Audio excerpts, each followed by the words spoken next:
Where is that? Okay. All right. We are live on YouTube at this point, and it's all up on our school committee page. And I will just one more second. All right. I will call the meeting to order at 7:03. I've prepared a statement for this evening. Just to start things off, in the Jewish tradition, when someone has died, the headstone gets placed at the grave. It does not get placed at the grave until after the first anniversary of that person's passing. A small ceremony happens with the inner circle of family and friends, and it creates a space to not grieve alone on that difficult first anniversary. March 13th, 2020, Friday the 13th, a day that will be ingrained in all of our memories. It didn't take long for us adults to figure out that this was another 9/11 or Challenger moment in the making. We were worried, our kids were confused. Each passing week was another step away from normal. The medical professionals and essential workers in our lives worked fearful and exhausted. We had a looming awareness of the fact that we weren't going back to work and that our kids weren't going back to school. Some of us tried to remain optimistic and find positives whenever possible, but we've all experienced a great darkness settle into our lives, our country and our world in turmoil. We were warned that this winter would be long and dark.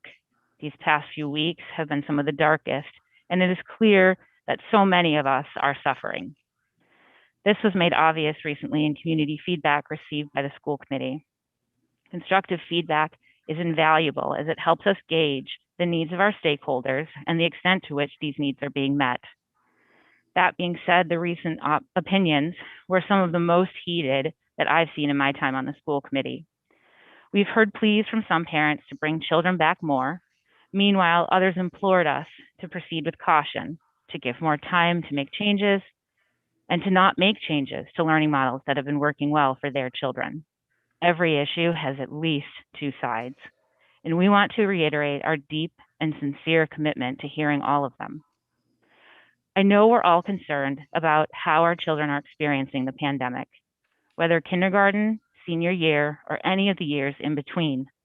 COVID has taken away so many of the exciting childhood rites of passage. It has become increasingly clear that COVID has taken over our children. It took the typical phases of childhood and it changed things.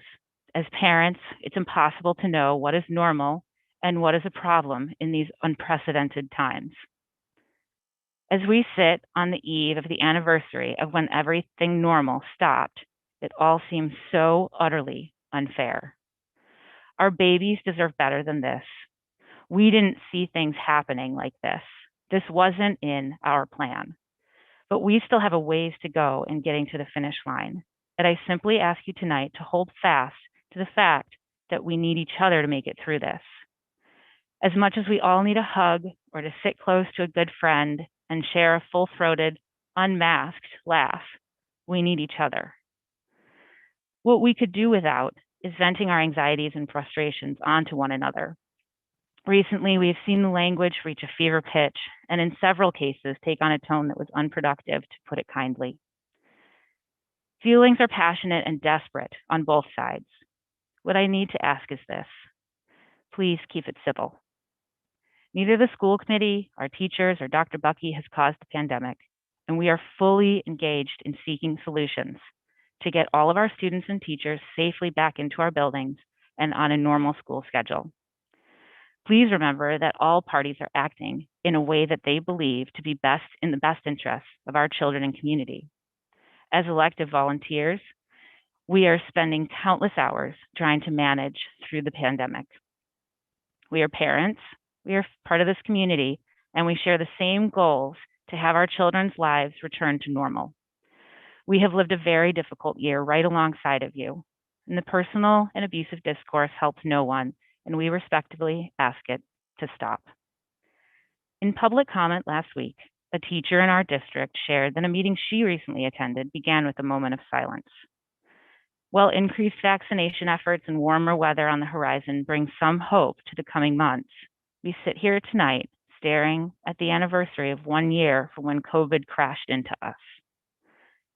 I want to ask all of us to pause for a moment of silence, a break from the unending stress and anxiety that we all feel. A pause to remember the year during which we lost so much.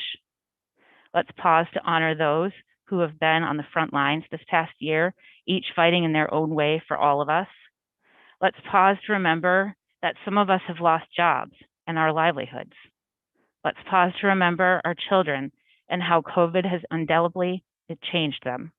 Lost birthdays, lost proms, lost graduations, lost sports seasons and drama productions, lost bar and bat mitzvahs, lost holidays, lost times with grandparents and cousins and friends.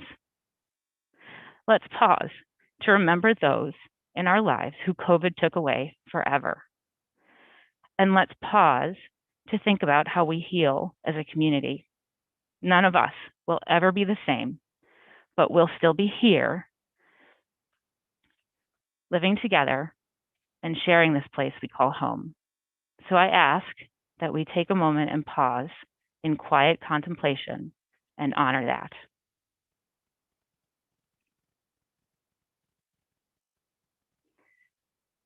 Thank you.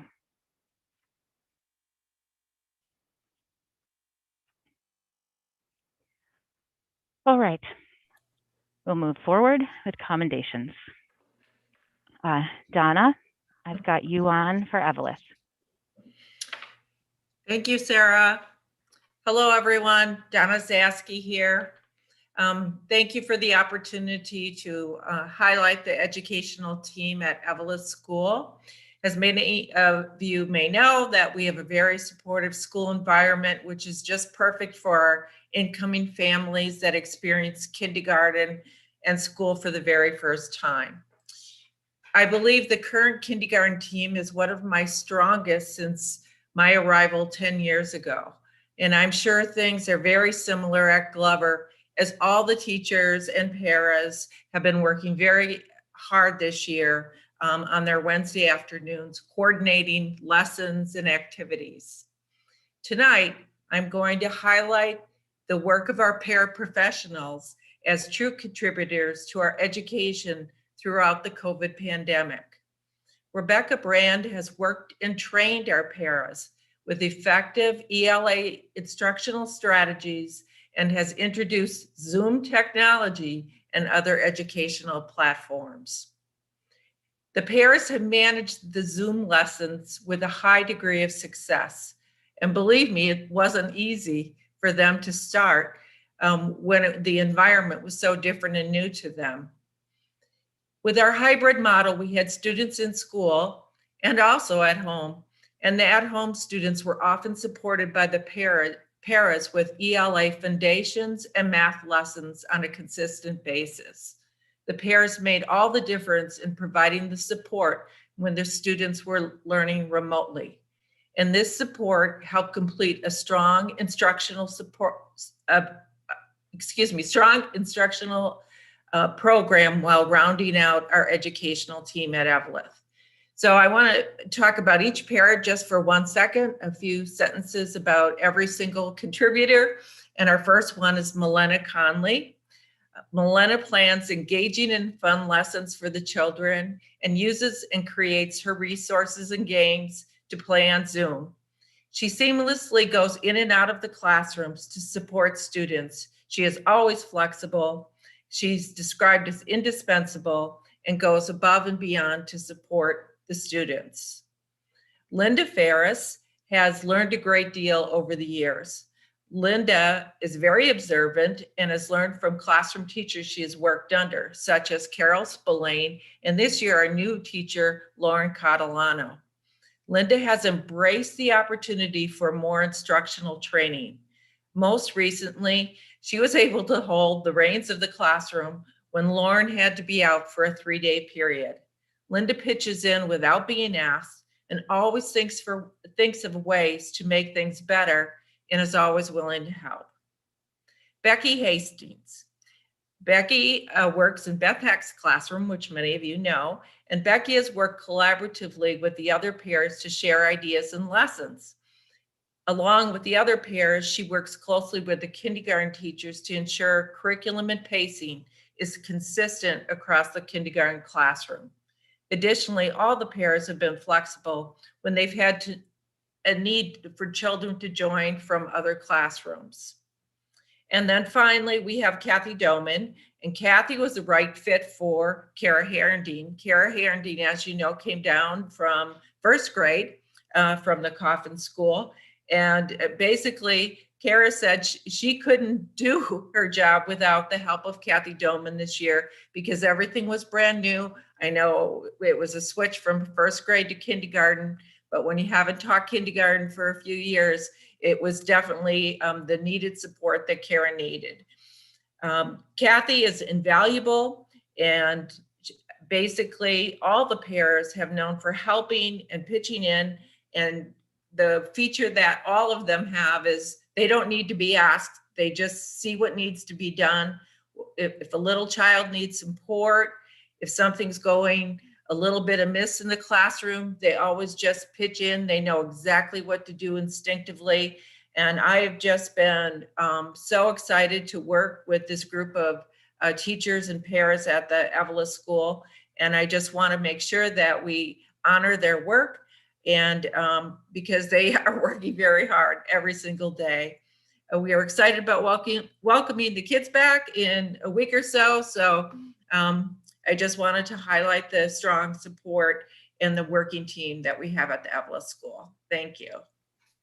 Thank you, Donna. I completely agree. I don't know all of those pairs, but I know some of them, and I know how hard they work and what an asset they are to all the classrooms across our district. So thanks for highlighting a few of those.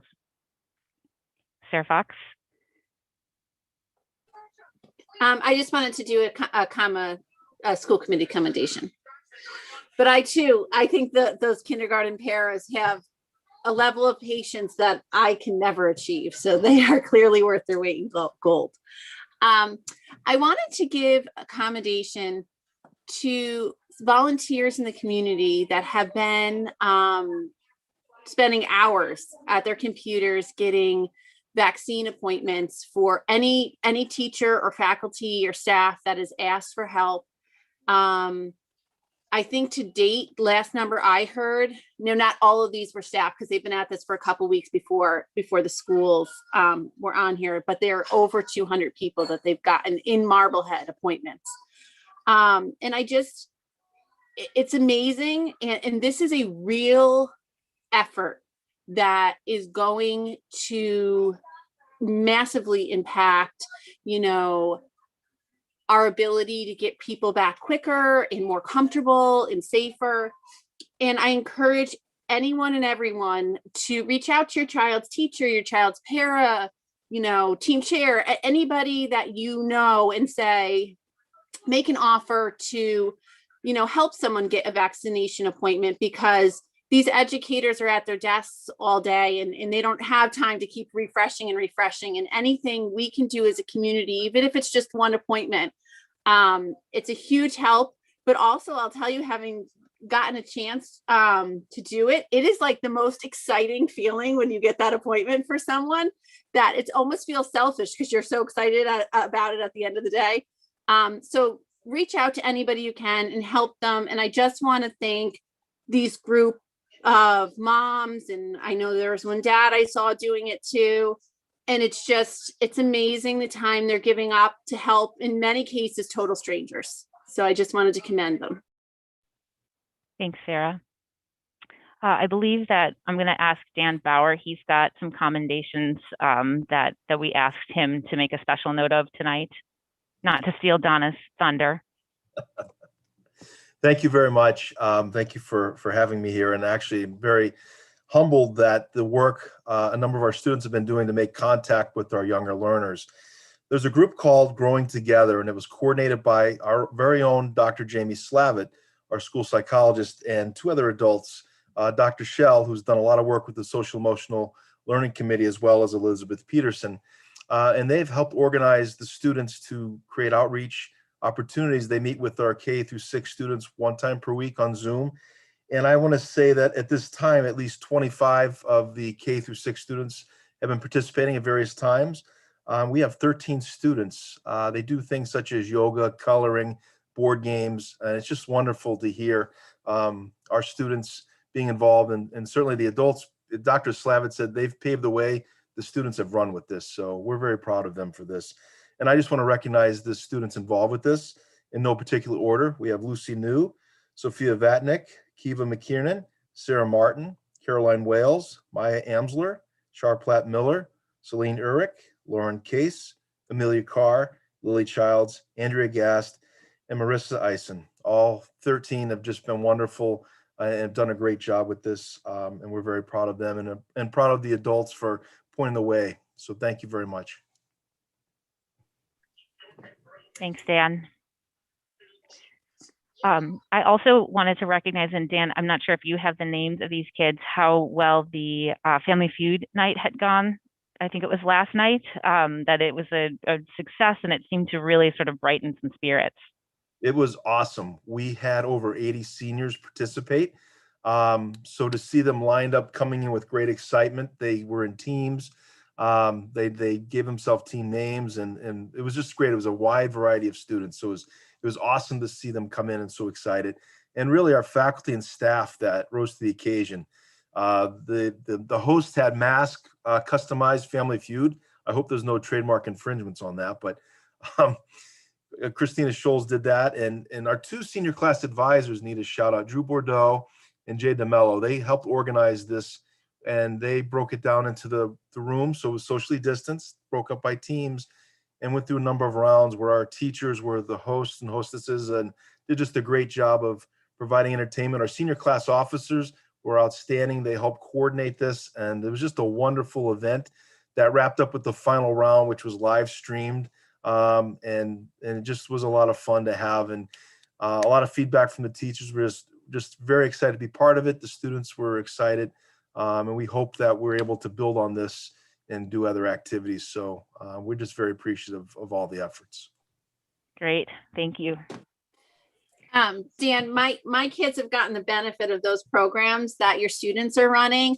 First of all, how organized those kids are, getting all that stuff out is amazing, but also seeing my girls, how excited they are afterwards, and how, they really love seeing the older kids and being part of something the older kids are doing.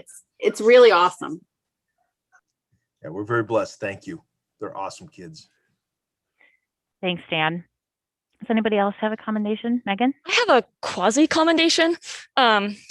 So I mentioned a few weeks ago that there's a crossing guard appreciation program going on right now. So I just want to reiterate that, because our crossing guards keep our children safe.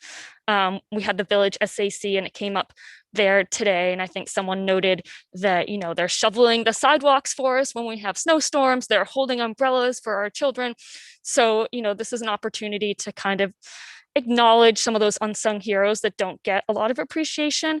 So I believe the deadline is March 24th, so you still have time to nominate your favorite crossing guard, and we'll make sure that information is available. I do believe it's going out through the PCOs as well, so keep your eyes out for it, and let's show some love to our crossing guards. John, do you know, is that up on Back Together? It's in the weekly update. It was in last week. It will be in tomorrow. So the weekly update writes itself at school committee meetings. So you guys foreshadow all of the things that will be listed. Any way we can help, John. All right, anybody else with a commendation? I wanted to I don't want to drag this on, but Sustainable Marblehead puts out an educational newsletter, I think monthly. And they actually talked about the crossing guard thing, but there's a program, and I'm going to call it the wrong name. It's something to do with get outdoors, get outside. And there's some tracking sheets by one of the high school students, and her first name's Sadie. I apologize for not knowing her, for not remembering her last name, but it's a really fun way to get kids kind of outside and doing a few things, and also give them something new to do a year into this. So that's great for sustainable and for students that are participating as well. Thanks, Sarah. Through All the right. chair. Yeah, go ahead. You just can't make this up because the Sustainable Marblehead is also in tomorrow's update.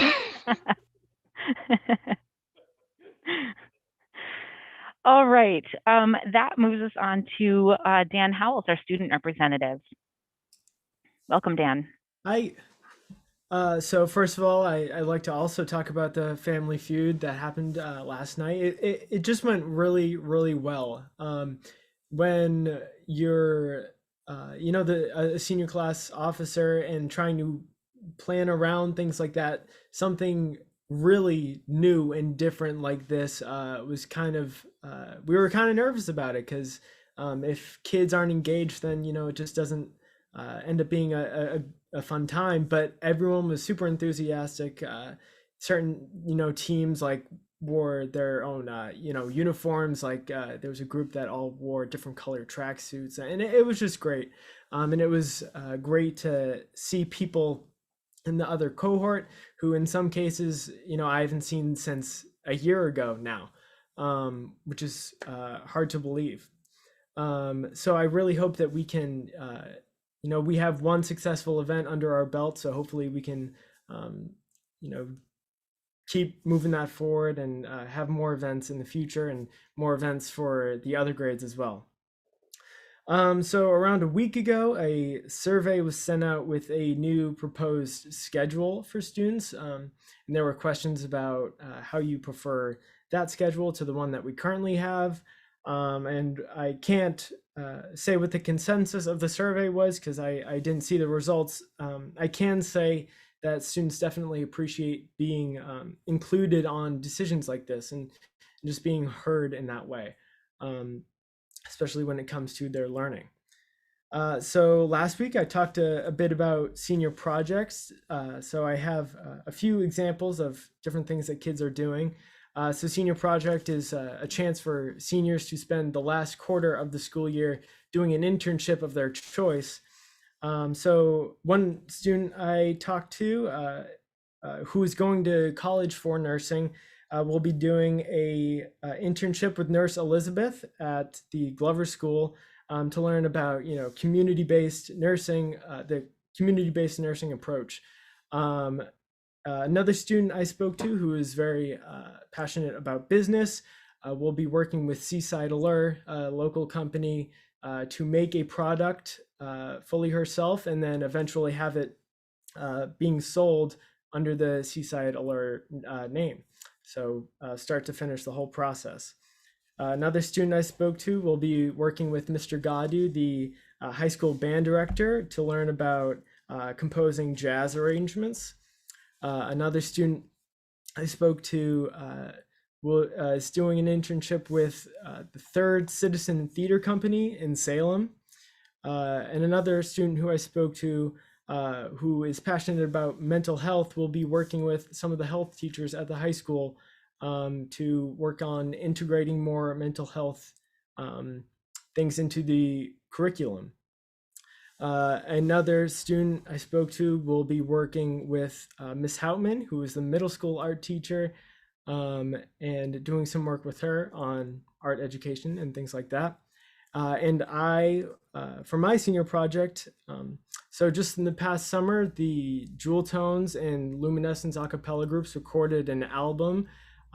So for my senior project, I'll be working with the woman who helped us do that and her company record 2 singles, one for each of those 2 groups. So yeah, that's what I'm doing, and I'm looking forward to it. So there are lots of great opportunities for students to do, all sorts of things. This year, it seems like, based off the kids I talked to, there are a lot of people doing things with teachers, either at the high school or at other schools, which I think makes sense to kind of stay close to home in that sense. But yeah, just a lot of great opportunities, and a lot of should be a good learning experience for all the students. Wonderful. Thanks so much, Dan. And thanks for that, that kind of that view into what some of the kids are doing. It's always really interesting to hear about where people's ideas take them, and then, the reality of sort of where kids start with what they want to do, and then what ends up being able to be pulled off and attained. So it was fun to hear. Thank you. No problem. All right, that brings us to public comment. I do have 2 public comments noted on the agenda this evening. This first one at the start, and then I've got another one at the end. So I will just kind of keep an eye on our time. And looks like we've got 5 people right now. So we'll probably take those people, and then we'll move forward, and then have the public comment at the end of the meeting as well. So please remember to state your name and address for the record. So first up, I have Kim Day. Hi there, Kim Day, 18 Liberty Road. I don't have anything prepared. I just wanted to thank the committee and Nurse Amanda Rivers again for moving forward with pool testing.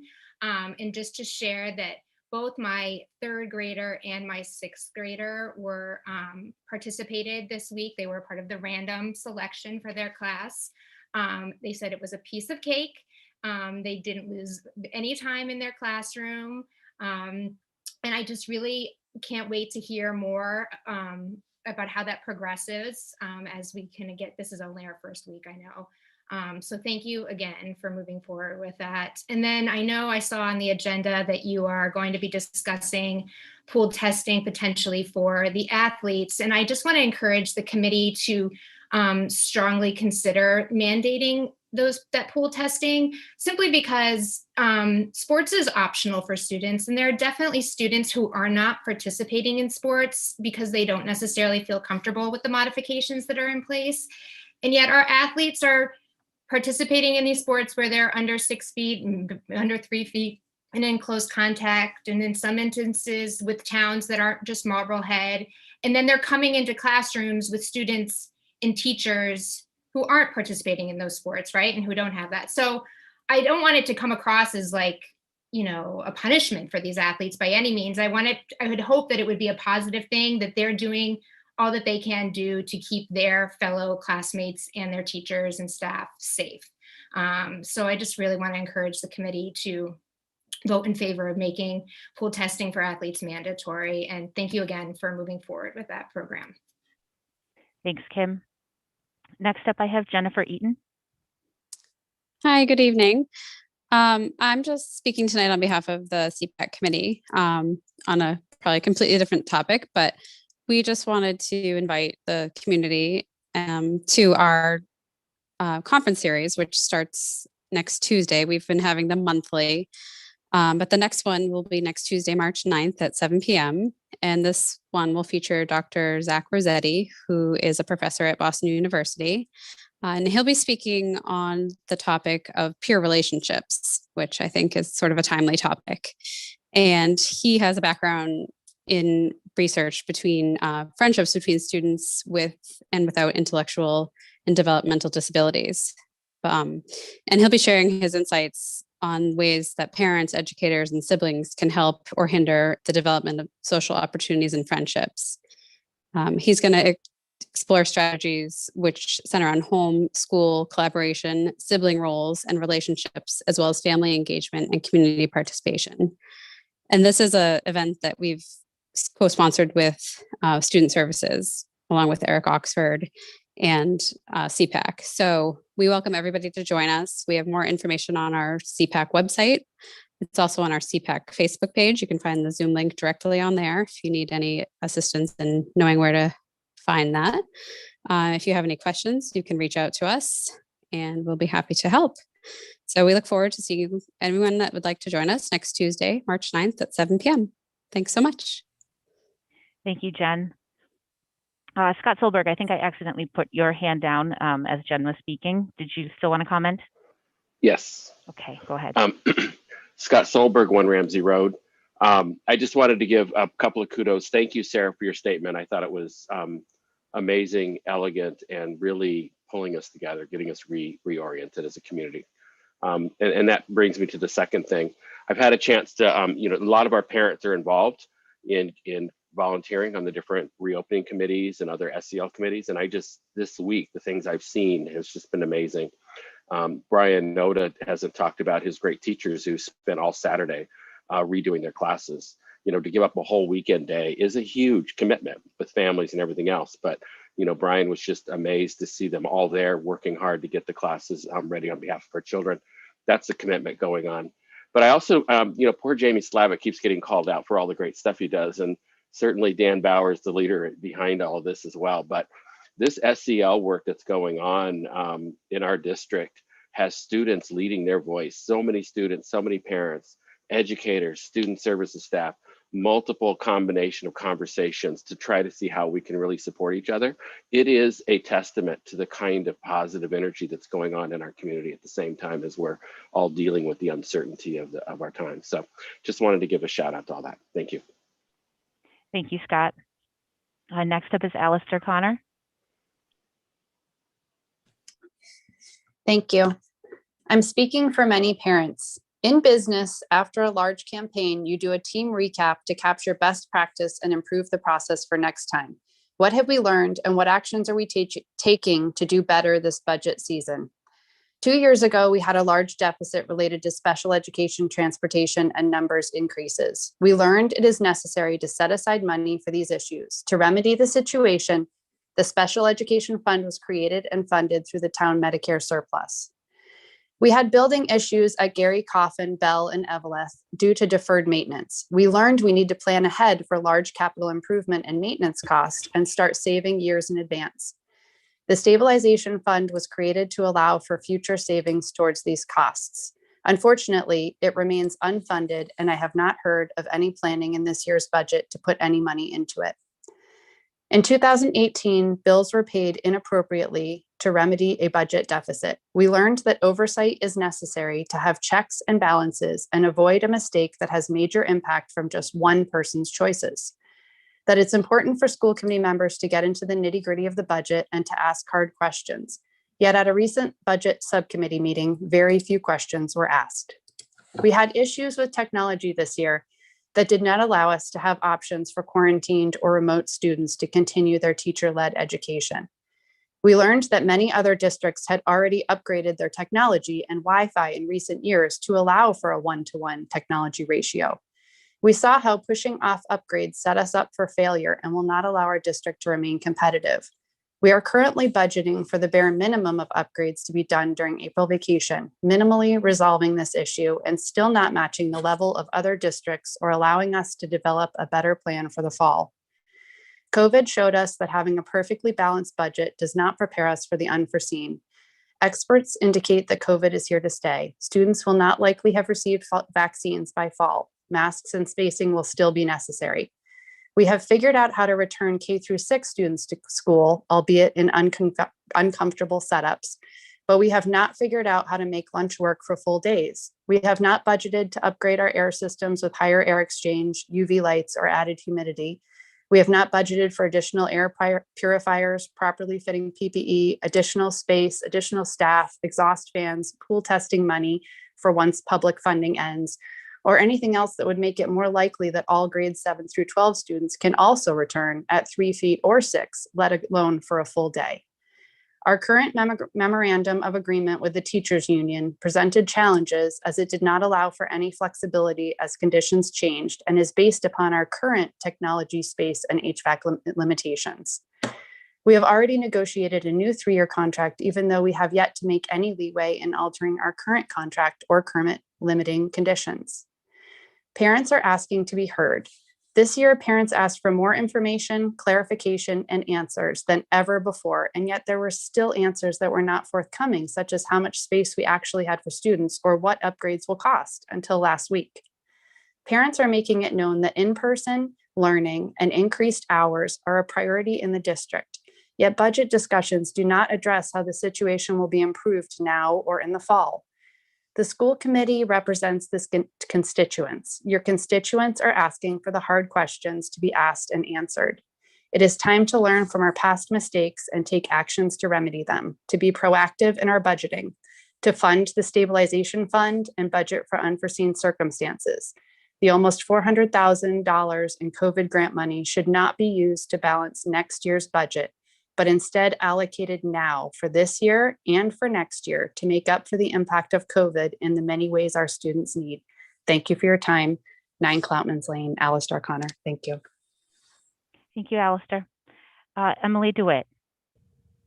Hi, everybody. Emily DeWitt, 154 Atlantic Avenue.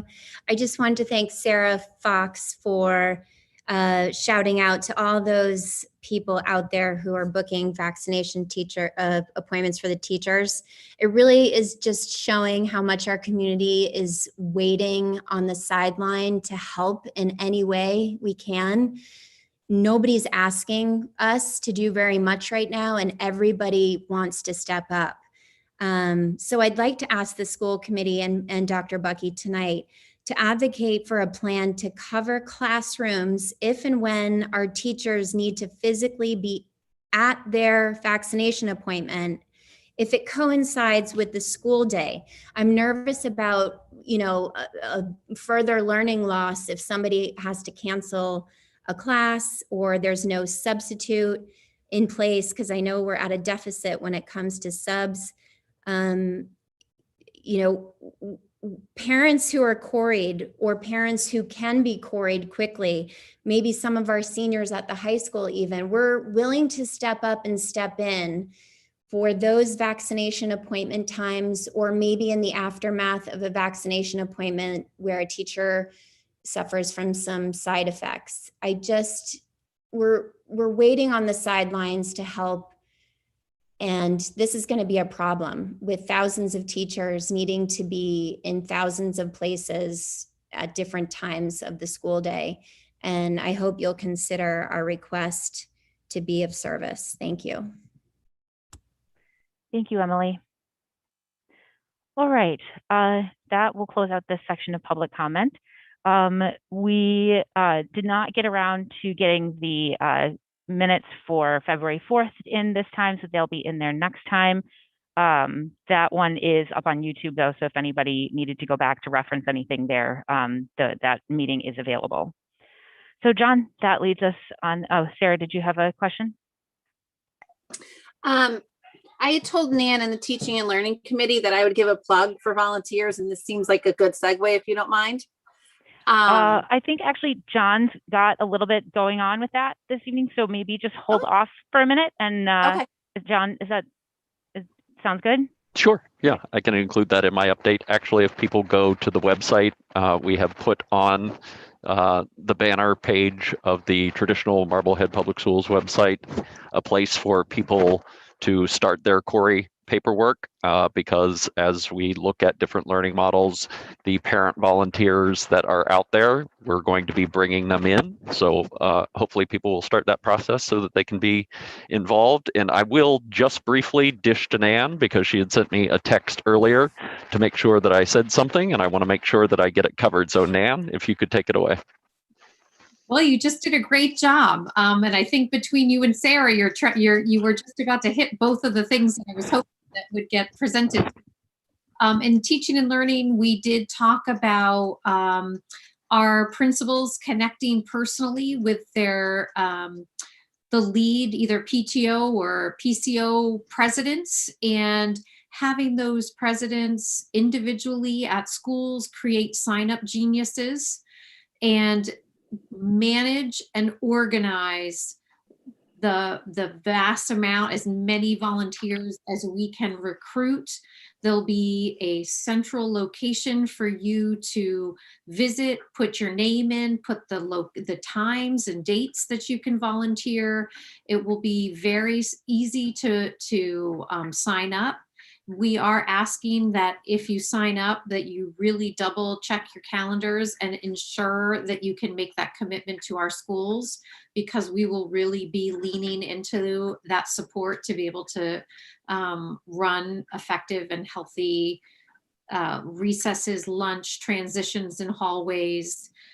So that will be happening. And then also having the Corey form online is great. And then finally, I've have been so lucky to be connected with Muffy in town from our boosters. They are organizing a fundraiser for our Marblehead community to come together to help support the costs that are going to be related to outdoor instruction and lunches and supervision. So we are going to look for funding to bring tents to every school and outdoor spaces for kids to sit and eat lunch and recess. So if you could be on the lookout in the community for some communication from your boosters, that's just been such a wonderful, such an easy group to work with, so eager to support and so whether you can volunteer your time or you can contribute your finances, we are going to all pool our resources and bring our kids back and provide the best we can, and it's going to be really exciting. And I think it's important just to underscore outdoor learning spaces and to give people a sense, in the spirit of true transparency, how much is a tent rental? So the one tent rental for the high school alone is $16,000. Okay. And it's just one tent. And we're hoping to get 6. And then I was even hoping to get 2 for the high school. So we're talking close to $100,000 and that estimate is from March, like March 17th to May 22nd. It's not even until the end of the year. So it's extremely expensive. Have we looked into purchasing tents and just paying the labor to tent companies to install and erect them? So I have, and it comes down to the fabric is flammable. And so unless we can find companies, and those are very expensive to find the tents that are not flammable. All right. So, Megan, sorry. Yeah, sorry. So I just want to follow on from that, Nan. I mean, the boosters are always so supportive, and I just want to, really make sure that we recognize how lucky we are to have a group like that. I mean, obviously, we have a number of people and groups who are willing to support us, but I'm just very appreciative, Nan, of you collaborating with them and vice versa. I think also just to highlight this piece, because it came up in the SAC that I sat in as well, and I promised that I would also make this public plea. So for both substitutes, lunch pairs, but it also came up that we're in need of crossing guards too. I know obviously I'm on a crossing guard kick today, but I think for substitutes especially, we've talked about this, especially when it comes to our budget a number of times, that we have struggled this year to find substitutes. So if there are people in our community who have experience with teaching, then it would be great if we could really utilize those resources and the lunch pairs as well, so we can get our kids back in, they can have their lunches, the teachers can have their lunches as well. This is my public plea. Emily did just talk about it in her public comments. So this is where we could really use some help. Great. So I'm going to turn it over to Amanda Rivers and to Greg Siglarski to give you an update on pool testing and pool testing for athletes in the fall 2 season. Hi, I guess to start off, we started on Monday. I was able to get all the elementary schools on Monday and Tuesday in some capacity. A lot of it was just trying to figure out how it was going to work, how the kids were receptive to it. It was awesome. Honestly, I didn't have any problems with it. The kids are really good. you're able to take a couple kids out at the same time because I register them ahead of time. It takes about 30 to 45 seconds. It's longer to kind of explain it than to actually do the swabbing. And then they go back to class. They miss under a minute worth of class time. If anything, some of the kids were like, wait, why am I not coming out? So it was nice to see that like the kids that weren't coming out were like, wait, but can I do it too? And I'm like, well, talk to your mom, have your mom sign you up, or your dad. And, you know, next time I'll come grab you. I had teachers stopping me in the halls, asking if they could be part of a pool. So for starting a program and having it, you know, kind of come to life over the 2 weeks, to have so many people sign on and want to do it right away was really awesome. We're up to 840 people, which is just about a third of the student population. I went to the high school today, so I got a cohort at the end of the day. Nan was there, and Dan saw it. We were able to get 72 people, teachers and students, in probably 20 minutes. And the kids were really awesome about waiting. I took their name, scanned it in, swabbed them. Next one took their name, swabbed them. You know, so it was really awesome to see the kids kind of take the initiative too, especially high schoolers, and say like, yeah, I want to be part of this. So we had 225 high schoolers sign up so far. So one cohort's about half of that. And we had 71 people show up. So that is, for me, like personally, way more than I anticipated it. And I was so impressed with the fact that the students themselves were willing to wait and do it and wanted to be part of this. So next step would be the sports testing. So they did check with the lawyer, the town lawyer, and due to the fact that the test or sports are voluntary, we can mandate it. It's something that we are able to do as a school committee. And you know, earlier in the week, me and Greg touched base to kind of see who has signed up so far. And between all the teams, there's about 15 to 20% of each team that's already signed up. So not huge numbers. So obviously that would have to change if it was mandated. And we were thinking of like how we would go about the testing, and the best way to do it with what we have for our limiting factors, which would be the courier service only comes certain days to pick up samples, and samples we can really only keep for about 24 hours before they need to get shipped out.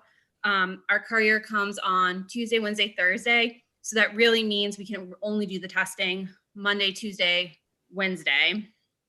And there are several different teams that are practicing in different capacities, whether inside or outside. So Greg and I sat down and kind of talked about it. And what we would plan if we were to mandate this within there is to do a third of each team every week. Each team, every student would be designated into one of three groups. And then, you know, week 1, we would do group 1. Week 2, we would do group 2. Week 3, we would do group 3. So we'd get a third of the population every time. Going over what we have for resources, which is me and Greg.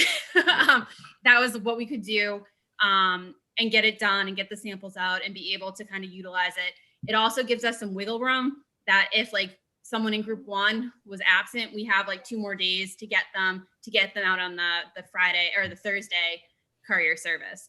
And this means every student on every team would get tested twice over the course of the season.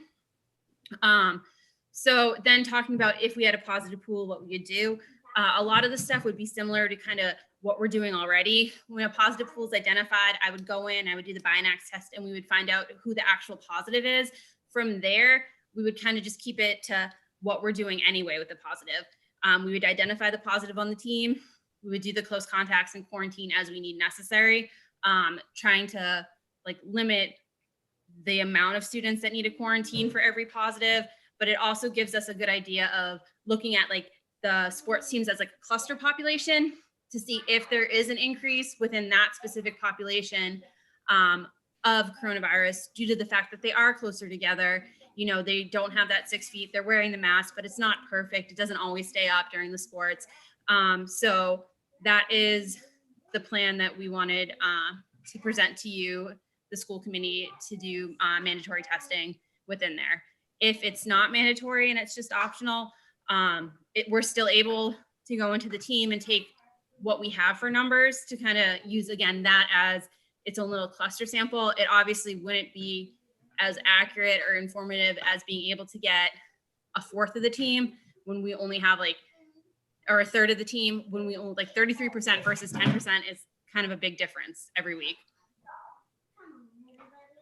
I think just to tack on to the end, nice job, Amanda. That was perfect. I think how it would really look on a kind of week to week thing logistically, it would be a challenge, but I think if we had to do it, we would get it done similar to this year in general. I would envision probably something like on Monday having football and cheer go together, Tuesday volleyball and half of track go together because track practices half some days, half the other days. Wednesday get the other half of track, and then anybody else that we missed, and that would allow for all of us, all of the athletes to get tested if we do go down this road. Before we take questions, just want to extend my appreciation for the work that Greg and Amanda are doing. When you determine that you want to be an athletic director, you didn't realize you were going to be an epidemiologist and a team physician, and pool testing is new for all of us. And I just really think that they have both done a great job of addressing what school committee asked them to explore. Absolutely, I completely agree. And both Amanda and Greg touched base in reopening this morning, and I appreciate sort of having the additional information from just then. So it's a great presentation. Thank you. And just to give you guys an idea of numbers as well, we have about 234 athletes plus 19 coaches, which would give us a 253 would be our number we're working with total. Any questions, Megan? So this was great as usual. I mean, we kind of, Greg, I feel like we're always like, come back with information right away. And you always get it done. And Amanda, I know I said last week that you've done an amazing job just pulling this together really quickly. So I appreciate the work you've done on this again. I think the sports thing is one piece. I guess one thing that we talked about as well is other activities. So I just didn't know if either of you have some information on, I think one of the things that came up was marching band or some of those activities, that are not necessarily just athletics. Yeah, so just from an athletics side of things, the marching band would be out at our home football games. There's 3 of them currently right now. That would be the only time they would really deal with athletics in general. But if someone else wants to chime in on as far as clubs or other extracurriculars, that would be appreciated because that's all I can really talk to. So as far as any other activity that's going on, I would kind of proceed in the same manner. Anything that we feel like with March, we talked about marching band just because, again, you have the woodwinds, you have the brass instruments, and there's a higher, even with spacing, it's an aerosolizing potential there.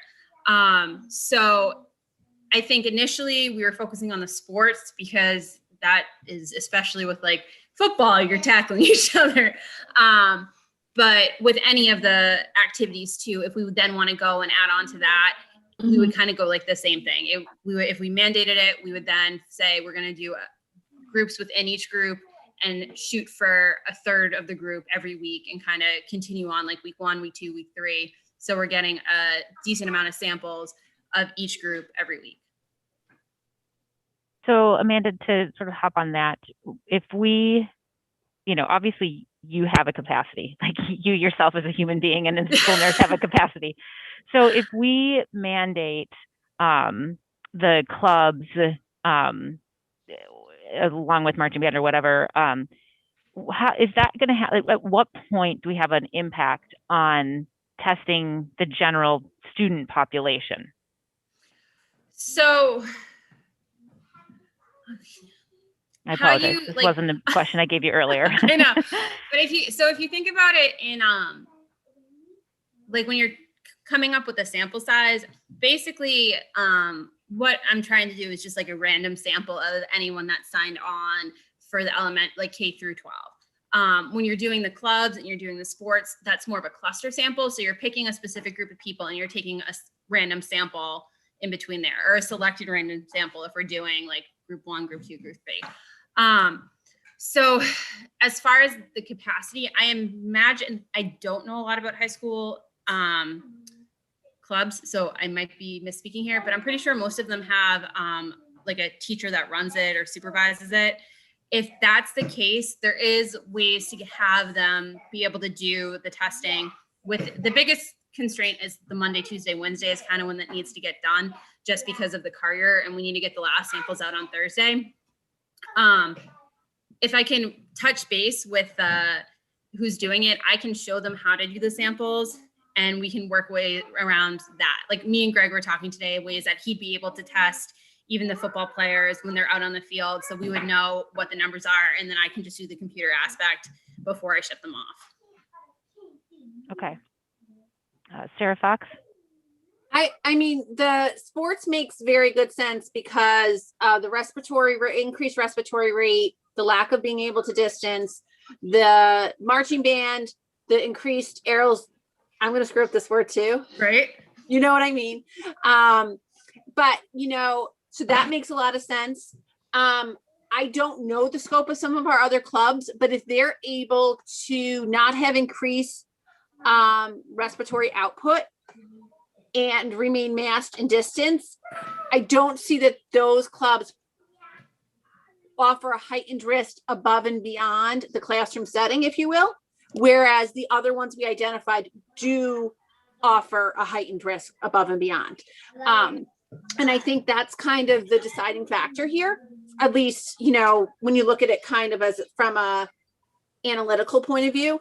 The other thing to remember is too, these are part of our student body. So these will all count towards the idea of testing more of our student body.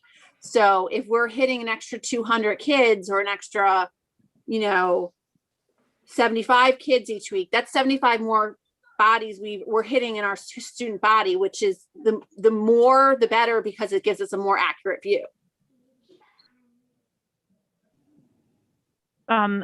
One of the questions that I had asked this morning to just follow up on, and Principal Bauer may need to weigh in here, regarding the marching band. So that, in how I understand it, is a credited course.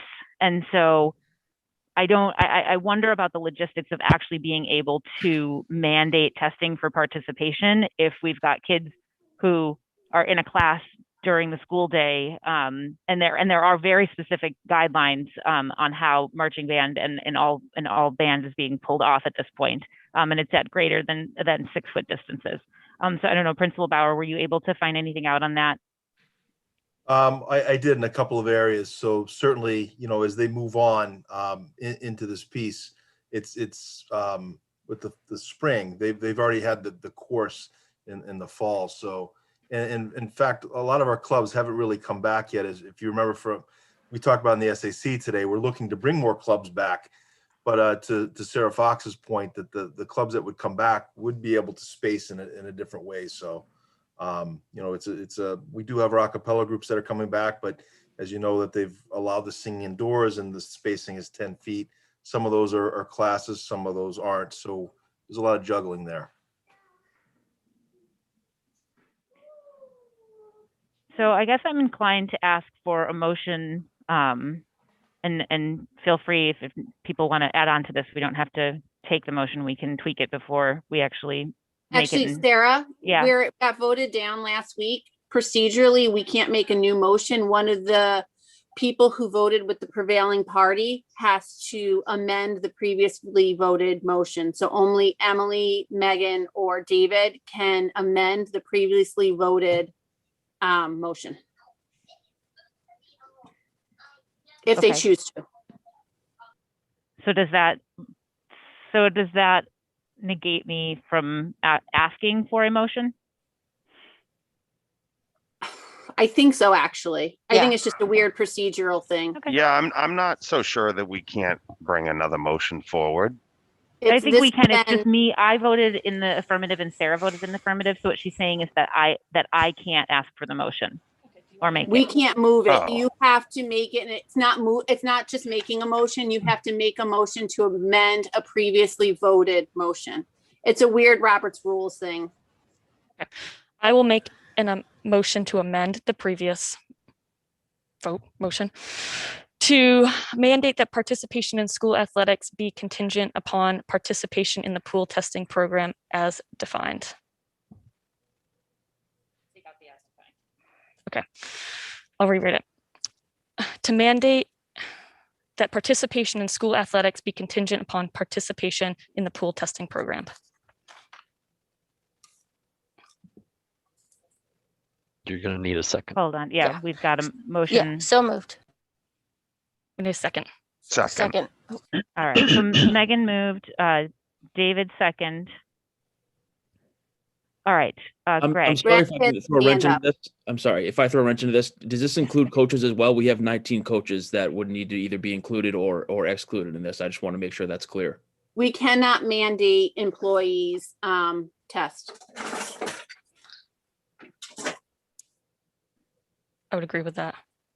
Okay. Can we suggest it? Officially suggested. We can suggest they wear tutus every day. I mean, but it's their will. So Yeah. So are we not including marching band and any kind of musical activity in this? Correct. Per this motion, it would not be. I think we're wading into very sticky territory, given that it is a class Okay, versus, so it is still a class, yes, this, okay, they've received, right, Dan, they've received credit for this. Yes. okay. And again, I just want to make it clear, marching band and all of the instrumental as well as the choral groups all have specific guidance from the Department of Education on how they can occur, where they can occur, at what, and they're at greater distances. I believe band is at 10 feet distances because it is unmasked and it is aerosolized. So, you know, there's a lot of stipulations on that group. Can we highly encourage them to participate? We can highly encourage them to participate. Yes. I highly encourage everyone to participate. Right. Any other questions on that? No. All right, we've got a motion and it's seconded. Sarah Gold, yes. Megan Taylor, Yes. Sarah Fox, Yes. Emily Barron, Yes. and David Harris. Yes. All right, that passes 5-0. So, Greg, thank you.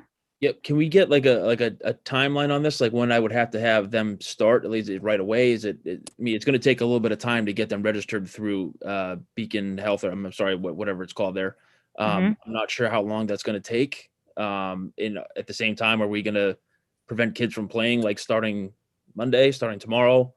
I think it's reasonable to say anybody not registered by next Friday forfeits their ability to play until they register. I actually think it would be reasonable to say anybody not registered by Monday. It took 30 seconds. It did. No, I know. I'm trying to everybody might not get the message, but then again, like these coaches see their kids and know how to get a hold of them. So. Okay. So just so I can relay that to them. What are we saying here? We have to also remember it's not just getting them registered. It's Greg doing the legwork and paperwork with Amanda to find out who's registered comparative to his roster. So I just don't want to give him an unrealistic idea of, him and Amanda getting their piece of it done. We need close to 200 kids to register. Maybe not quite. Maybe 175 kids to register. Mm-hmm. I think we've voted that we want the testing, and I think we understand that based on the numbers that Greg and Amanda will make an effort to get it done as soon as possible. We do need to set a date though, I think. Well, the motion didn't have a date, so I guess now somebody wants to make a motion. Well, I guess the motion's live now, so without a date, it goes into effect tomorrow without a date. I mean, it's effective immediately.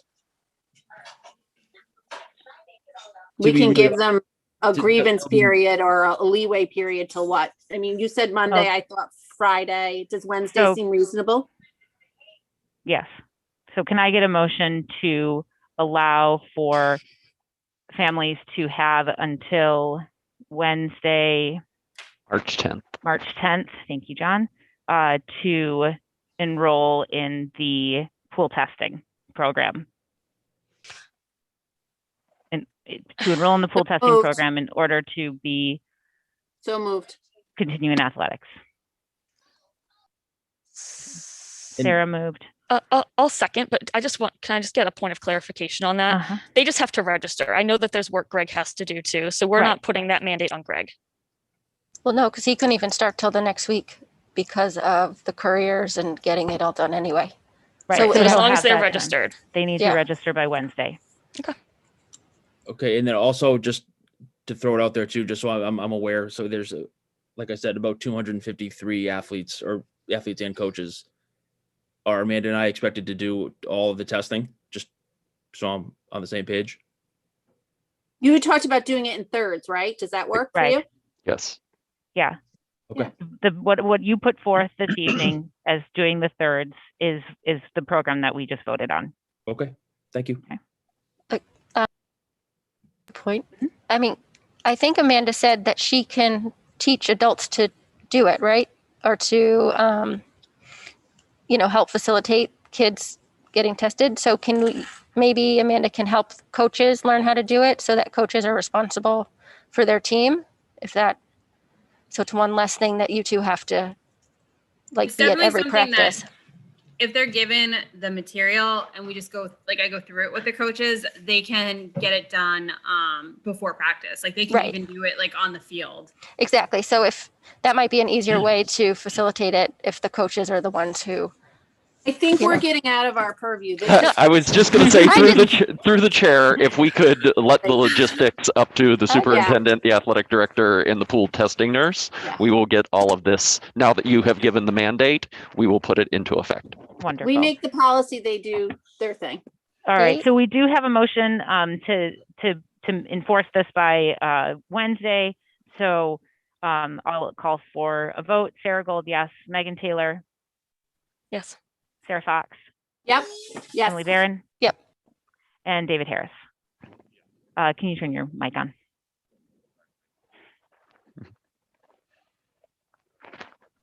Yes. Thank you. All right, that passes 5-0. All right, thank you both, Greg and Amanda, very much. This is important. This is important to our teachers. So I'm very grateful that you guys put so much effort into this and came to speak with us tonight. All right, John. Great. So that moves us to a learning model update. And at our last meeting, we had the middle school principal, Matt Fox, and the high school principal, Dan Bauer, outline a potential change in schedule. And you all requested that they get some more information.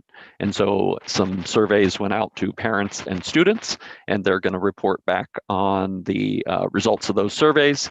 And then we'll talk about next steps for 7 to 12. So we'll start with Principal Fox at the middle school. Am I able to share my screen? I will allow you to do that. Thanks.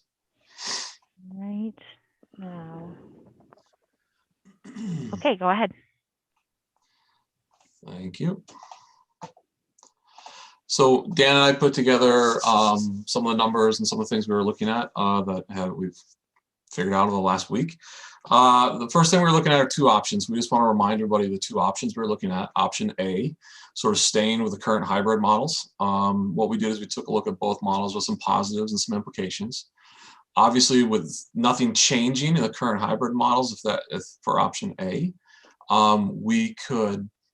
there'd be no impact on family drop-offs, on time and learning. There'd be no schedule adjustments to make for students and things like that. It would also continue to allow some curriculum access for students who are absent or quarantined. Some implications, obviously, it differs greatly from the K-6 approach that's happening now. And in-person learning would stay at 2 days versus 4. So option B, we took a look at, we described it to you last week.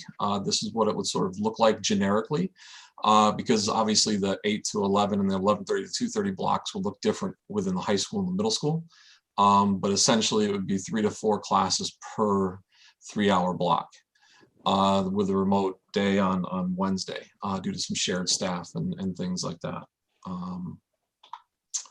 So some of the positives of option B obviously are more in-person time. That's why this model came to head, is that, we were tasked with finding some more in-person time.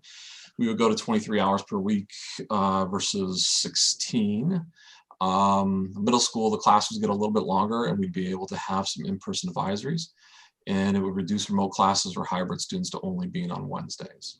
Implications, a loss of total instructional hours at the high school. A lot of the high school schedule, remember, is both cohorts together remotely. There'd be different arrival and departure times each day.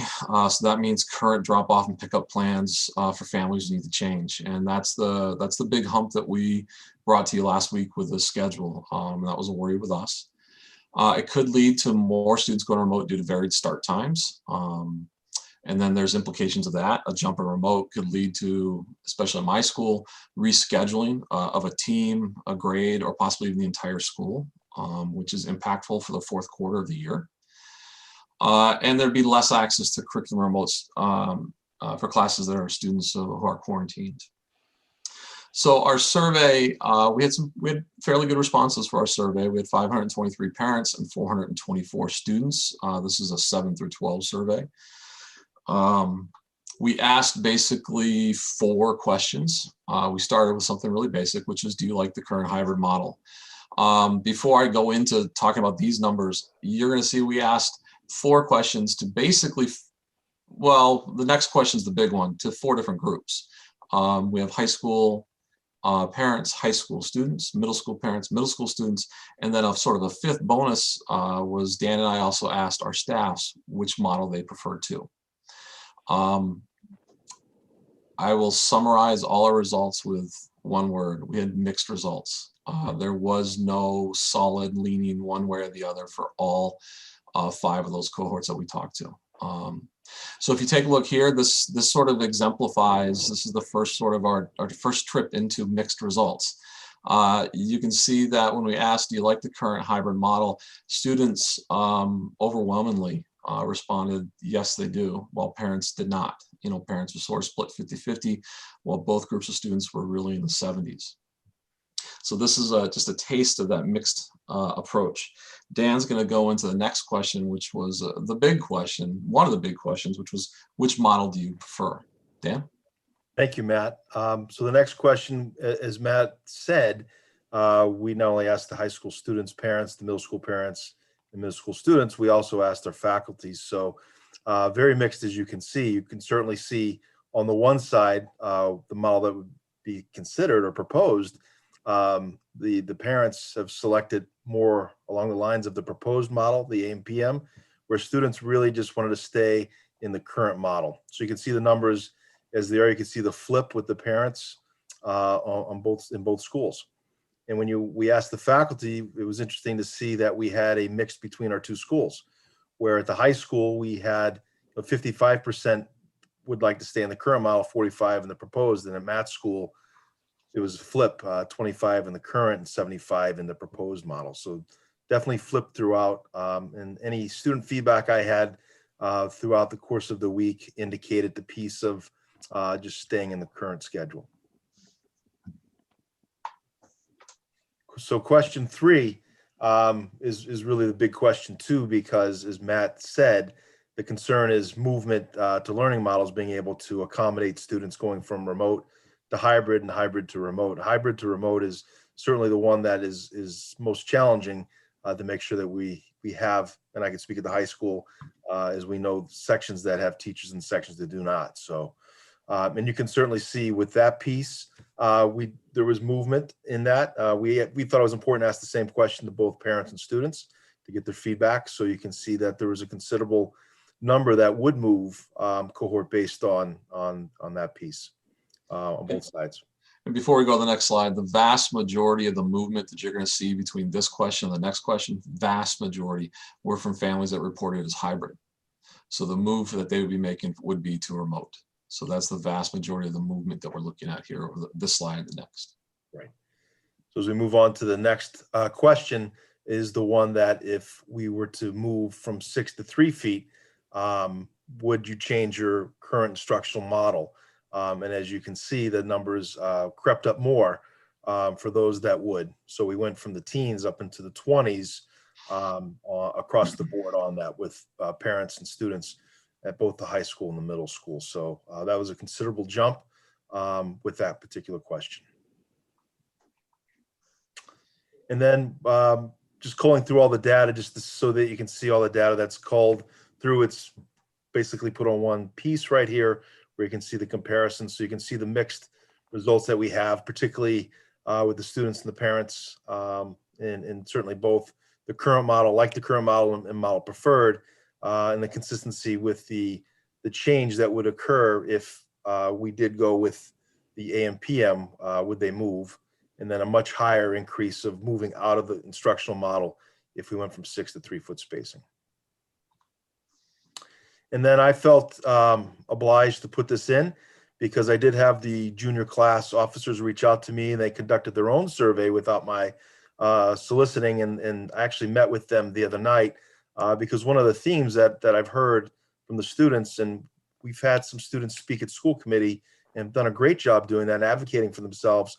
I was very proud of the juniors to come forward to speak with me.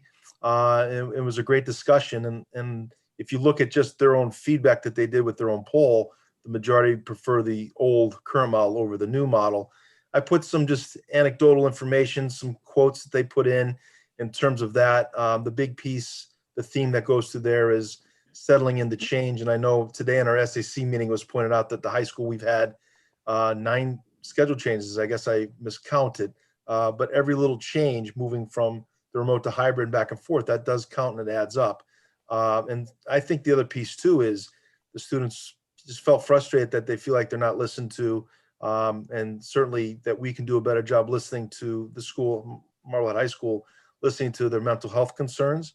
And certainly they do, prefer to be in in-person classes, but there's a lot of hesitation throughout with the model change at this time. So I thought it was important, and I told them I would present this information to the school committee so their voice is heard. And I think in summary, Dan and I spoke this morning at reopening, and one of our overarching concerns is the feedback that we've heard had concerns about making a change if there might be another change coming down the road. With so much happening at the state level at this point, would this be a short change and prior to moving to yet another change? And so that's sort of the feedback we've heard, that I've heard in particular from parents and from a couple students who said, well, does this mean we're not going to come back more? Because then would that be another change? And so Dan and I spoke to that this morning to the reopening committee.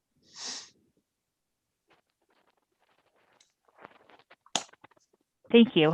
Yeah, I think that's a valid concern. I was at the high school SAC this afternoon, and Dan provided some time at the end of the meeting or towards the end of the meeting for students and parents to weigh in, and teachers did as well. And that was definitely something I heard loud and clear. And I think from my seat, that's a concern as well. I've got an 8th grader, and he and I actually had a conversation about this, and we also are a divided household. I would like to see them in more, and he sort of likes what's going on right now. So it certainly echoed the results that we're seeing as a whole.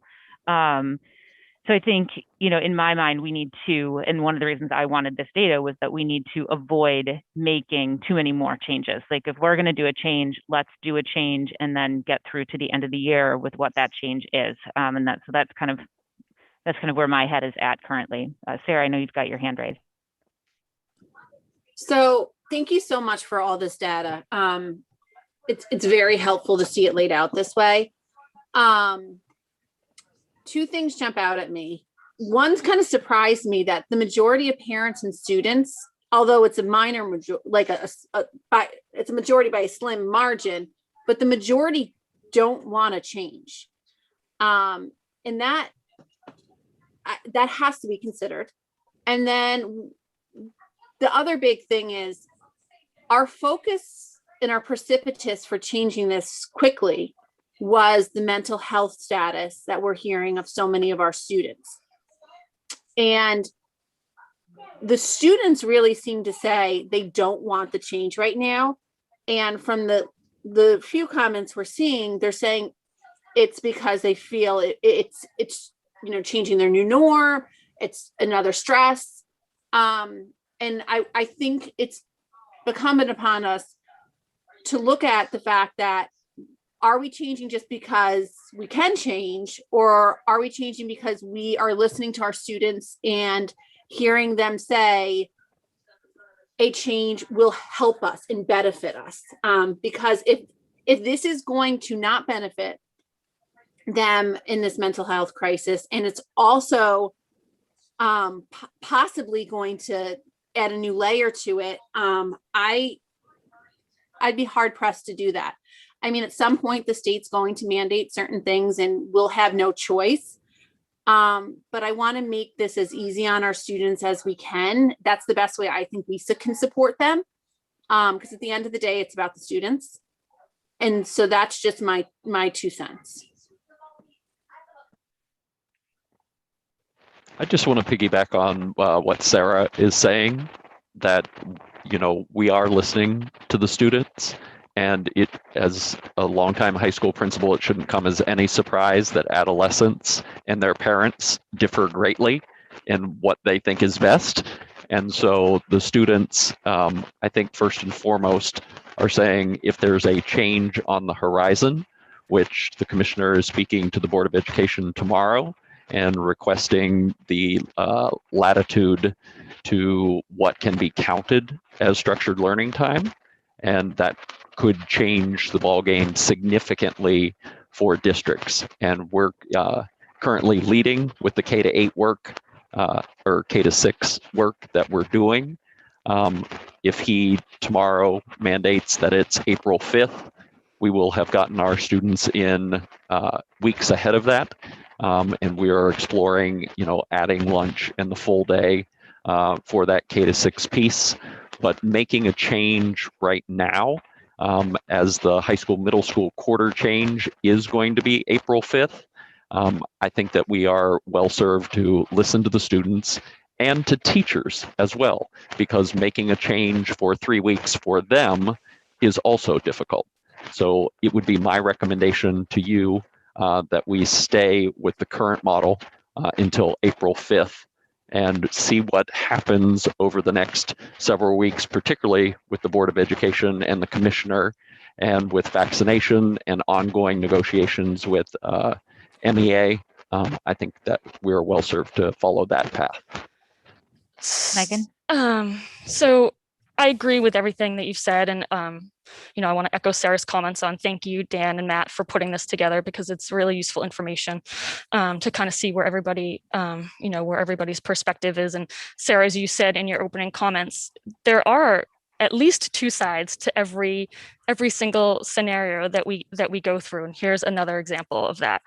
So I think one of the things that I'm hearing too,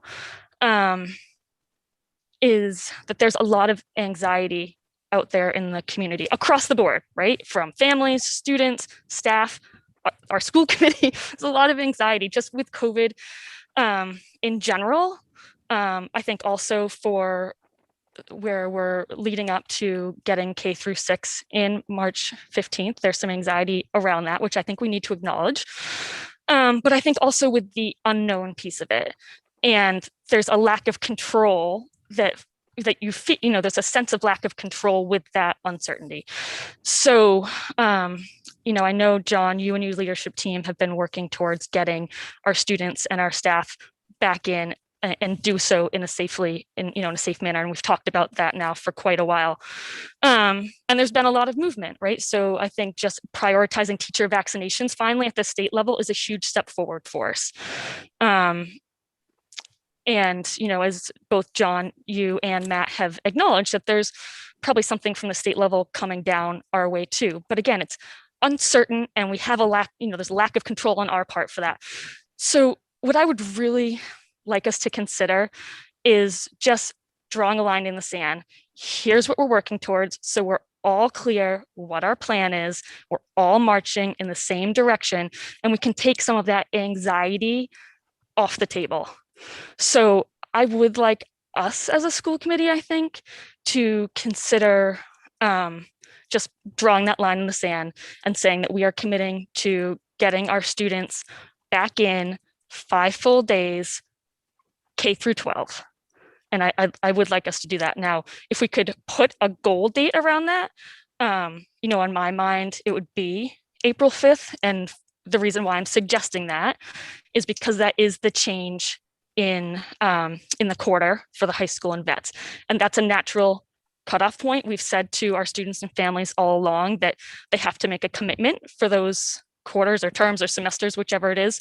And so I think to honor what we're asking for our students and families, we should also commit to that. So that would be my suggestion. And obviously, I know that there would be a lot of planning and you know, potentially obstacles that would come along with that. And I would say, you know, we would have to, John, to you and your leadership team, to bring that back to us, you know, as soon as you find what the obstacle is, so that we can problem solve. And maybe we need to adjust at that point. But I think if we just kind of say, this is the date we're looking towards, this is the goal that we're trying to get to, and everybody's on the same page. My only concern with that is I think it's a great idea, but we're dealing with a legally binding contract right now that actually prohibits us from doing that. I mean, the constraints of our legally binding contract at right now doesn't allow us to get kids back in at those levels 5 days a week. So it feels like a really good idea, but I often have trouble with ideas if they're not implementable. So I think what we're really saying is we're committed to negotiating to the best of our capability to make that happen. But I don't want to give anybody false hope that this vote is by any means a guarantee that that's going to happen, because we are one half of a legally binding contract. So I'll clarify that a little bit. And some of the work I've been doing this week is basically, if we as a school committee change the learning model, then it necessitates impact bargaining. And within impact bargaining, good faith, in good faith, we're working within the confines of what our district can do. So if we say all of our children are coming back and we cannot do that at 6 feet, then the negotiations have to start there. So how do we get all of our learners back in classrooms at less than 6 feet? Okay, my concern was that it sounds like you've talked to legal, so you're probably going to have a much clearer answer to this. My concern was we were taking a vote that would actually possibly force us into breach of contract, because at the end of the day, it's the school committee that made the contract, not the administration. So it's the 5 of us that are, I mean, as a body, we are the people of record for collective bargaining. So I want to make sure that we can do this without being in breach. Can I just follow on from that? Because I think it's a valid point, Sarah, and it's worth, it's worth raising and making sure that we're all clear. But I would say also recently there's been precedents around this as well. So I think we're actually, by doing this, it's our responsibility, and we're following through on that responsibility. I'm all for it. I wanted to make sure I didn't want to give, I know it, we all read the Swampscott paper, they're going back, and which was a little misleading to that community. I don't want to mislead our community and them say tomorrow we're going back. It's not that easy. So I think that's a good point. As I looked at this, over this past week, I went back to our February 4th meeting because we did take a vote with a motion, and this is sort of what kind of got all the gears moving. And so the motion that we had taken was that we were supporting the superintendent and the principals to create a plan to bring our students back at lower distancing levels and fully in person. So that is then what actually tipped this off, and when we started negotiating with MEA again. And those negotiations are ongoing, as you know, we're looking at many different things. So I think Megan's thoughts at this point are surrounding putting a date out there so that there's clarity within the community of kind of that we aren't in this unending process, because I think that is creating some angst out there, and I understand it. And you know, again, as I stated earlier, there's so many sides to this, and there's frustration on all sides, and there's aggravation and anxiety and data, and so these are really tricky pieces to balance. You know, I think you know, I've told the story to a couple of people. I got out of my car to walk into Tower last week. I think it was last Thursday, and they play music as the kids are dropping off, and Stuck in the Middle with You was blaring through the parking lot. And it just hit me as so apropos, because I truly feel as though, you know, we really, as a school committee and as a district, we're sort of, and as these decision makers and tasked with making these choices and these motions, that we're really sort of weighing out these balances. We're stuck we're situated in the middle, and needing to listen to all sides and come up with a viable option that feels supportive to everyone. And so you know, these are the tricky things. These are the sort of the minefields that we're walking through right now. And there's no easy answers. I mean, like, I truly don't think I could have forecasted a worse situation with the surveys, is to come out basically right in the middle. Because, you know, what do I do with that? You know, if I do one thing, I'm upsetting half of, and if I do the other thing, I'm upsetting the other half. So it's, you know, I'm struggling with where we go with this. So for Matt and Dan, a question is, was there like a short answer part of these surveys? Because I know we got some email feedback on, but I don't have a child in vets or high school, so I didn't, you know, get the survey. But the feedback we got was, you know, from some people, I don't like any of these options. I want option C, which, you know, I think we're always going to get for anything. Yeah.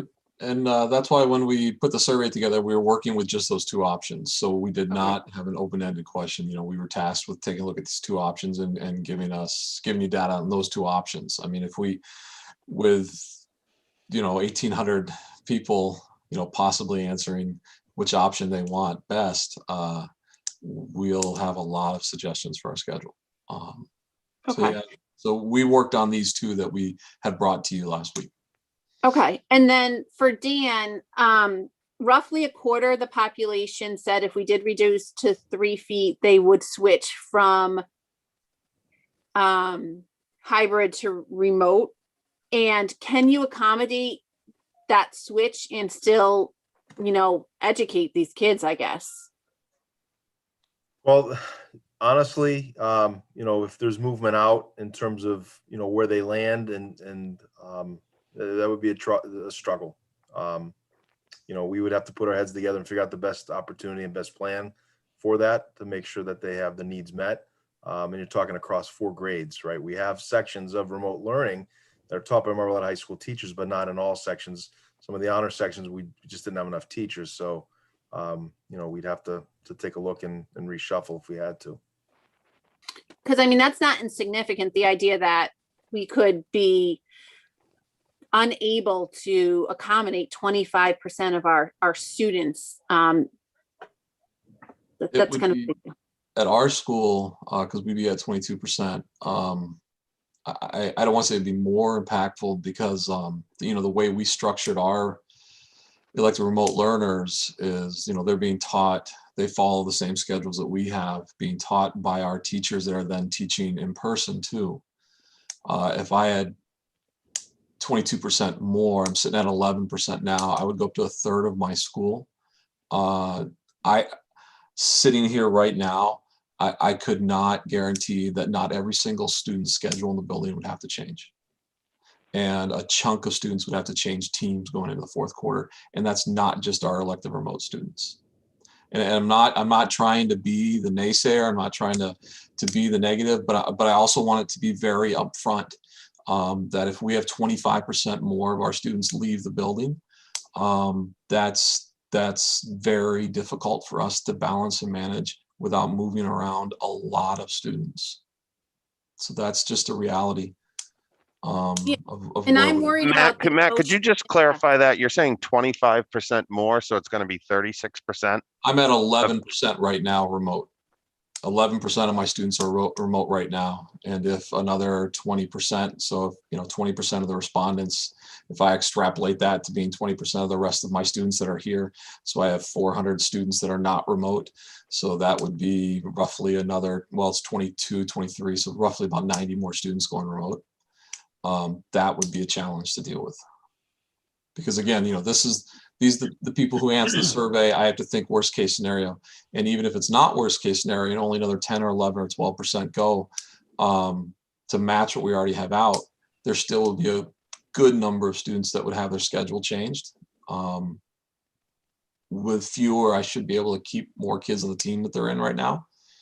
But it just comes to be a point of we just don't have enough spaces to do it within our current system now, because nothing's perfect. It won't be all X number of kids on one. Right. It's never going to be like that. And I can't run a team of 35. I can't run a class of 35 remote students and 6 in-person students and say that's the best for everybody educationally. So when we talk about social emotional learning, there's going to be kids going in the fourth quarter that most likely are not making a decision about their instructional model, but will be impacted by others. It's just the reality. I mean, I want to be upfront. You said to bring to you at some point the impacts. This will be the largest impact we have. So I think some of the other takeaways that I had at the SAC meeting within the high school this afternoon was that many of the students there expressed a lack of desire for a change. I think the parents were a little bit more amenable to the idea.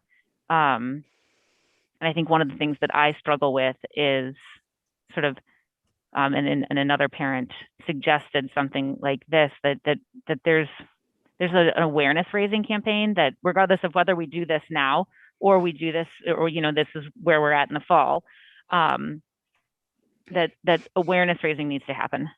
Because there's been so much data that has changed over the course of time that people kind of have information that maybe is not as up to date as it could be. I mean, in public comment tonight, somebody mentioned that our buildings aren't ventilated well. Well, actually, Dr. Bucky and I sat and looked at the data from the Fuss and O'Neill reports early from August and September, and our air exchange rates in almost all the buildings. There's a couple that we didn't actually have the air exchange rates for, but in all of the other buildings were 6 air exchange rates per hour. According to Dr. Joseph Allen, who is the big leading researcher on air ventilation and everything out of Harvard, his ideal filtration, his recommended of like, these are safe buildings, is 4 to 6 exchange rates per hour. So, our buildings, and if we take that into account as being even more important in a lot of the ways that our research is coming out than distancing, but that, I sit and I read article after article after article here. And I don't think that most people are spending that type of time, because they're leading their own busy lives, digging into this type of thing. And so if we're going to, I think one of the pieces to these moves has to be a massive awareness raising campaign of, we are saying our buildings are safe, and here is why. Here are the things that we're doing. Here are the ways in which we've come to terms with the union so that, you know, our children and our teachers are safe going into these buildings. You know, obviously there's work to be done on all of these things. So yeah, Megan. Sorry, can I just ask, it's not, I don't know if it's a question or what, but you know, I'm kind of listening to everything that everyone's saying, and Matt, I take your point. I totally appreciate it. I guess one of my concerns is I think we can anticipate that the state is going to start to be a little bit more, I don't know what the right word is. Well, I don't know if I'd use aggressive, but you know, they're going to start to take a little bit more of a stand. So I don't want us to get into the situation where we're mandated to do it and we're not ready and it's not on our timeline and it doesn't, you know, especially when we're talking about the terms, et cetera. I mean, I just don't want us to get into that situation, and I want us to be prepared, and I want us to be working towards, you know, an ultimate goal. And again, if I think about having some level of control on it, we want to be able to control how that works so that it is in the best interest of our students. We don't want to be mandated into that. So, you know, again, there's no easy answer, 100%. But I just think, you know, I think we can predict that something will be coming from the state. And I would like us to be ahead of the curve and make sure that our plan is supporting our students and our community. Yeah, I agree. Agreed. Yeah, David, did you have something? No, I agree with what Megan's saying there. I think, I mean, surveys are challenging. I don't know that we necessarily addressed how many people responded out of the total population, and that's always another challenge with surveys. I mean, I did, you know, as an example, Dan showed that there were about 106 juniors that responded to the survey, and I'm guessing there's over 200 juniors in the high school. So the response rate was about 50%. So do we know what the response rate was to the survey by chance overall? Matt and Dan will. I think that was on one of the We've first got about ones. 1,800 students from, well, is that about it? About 1,800 between the two? Well, I have 400, Dan, you've got 1,000, so 950. about a third, a little less than a third, a little Responded. more than 542 out of about 1,400 for parents. Okay. Sarah, you've had your hand up, and then Emily, I see yours. So I'm hoping that John can speak to what his thoughts on this are, and also what budget implications that there would be with this scenario. And do you feel that the teachers and the principals feel supported with the resources that we can allocate to them to implement this? Yeah, I thought that I made the recommendation that we follow what the principals are saying and stay in the current model until April 5th, knowing that there's guidance coming from the state. There have been recent Department of Labor relations for Melrose Public Schools in terms of their agreements. And so there's almost a daily announcement. I sat in on a legal workshop with Mike Long. We have ongoing negotiations with the union. So, you know, I'm not going to speak for the principals, but I think that starting with K6 on the 15th, and then looking to make a change for the high school, middle school at their quarter change on April 5th is our best path forward at this point. Yeah, I think that date makes a lot of sense. And I think, you know, I completely agree with what Megan had to say about, you know, we don't want to be mandated into this. It's one of my frustrations with what's going on at the state level at this point. Because I don't want anything coming from them that sort of, you know, isn't tailored well enough to Marblehead. I think, you know, we've been at this for a year now, and we have a really good grip on what we're doing with our community. So I do also want to stay ahead of any kind of mandates, and I think that quarter break makes a lot of sense. personally, I was really surprised as I was talking to my 8th grader that he even saw that. He was like, well, it just makes complete sense with that. And I hadn't said a thing about it. It just makes complete sense that we wouldn't do anything until the quarter. Why would we? Everybody's caught up at the quarter. It just makes the most sense. So I think even on the younger side of the kids in this situation, they're seeing that makes a lot of sense. Emily, I know you had your hand up. Sorry for saying something before you. Okay. So I agree also with, moving forward with the April 5th. We did it for the younger kids using March 15th as their trimester break or cut. And so this just makes sense in how we're doing it. Kind of going off what David said about the survey. I have a hard time also kind of using that as our decision maker because did it go out to both hybrid and remote families? Yes. So we don't know if some of those kids are coming into the schools, or do we, or going back into hybrid, We do. It's a very, very small percentage of the students that said they were going to make a change. I think in total, it might have been 10 students across 7 grades, across 7 to 12 total, that were remote to hybrid, while the vast majority were hybrid to remote. So because you had to put your name in? Is that why? Because we you asked knew them who it was. Okay. And then we can extrapolate that if they're going to change and they were hybrid, then they're going okay. So I just wanted to clarify that. I guess I didn't realize. I briefly saw the survey, so I didn't know. And that it is a small selection of people. So can we say that that's going to kind of be the pattern if we were to get everyone to respond to the survey? I guess, it's such, how do we find, I think if we just say, this is what we're going to do, are you going to change your model? I don't know. Yeah, Dan and I do sort of binding outreaches the last 3 quarters. Dan uses a form, I use an email where they have to reach out to me or their guidance counselor directly.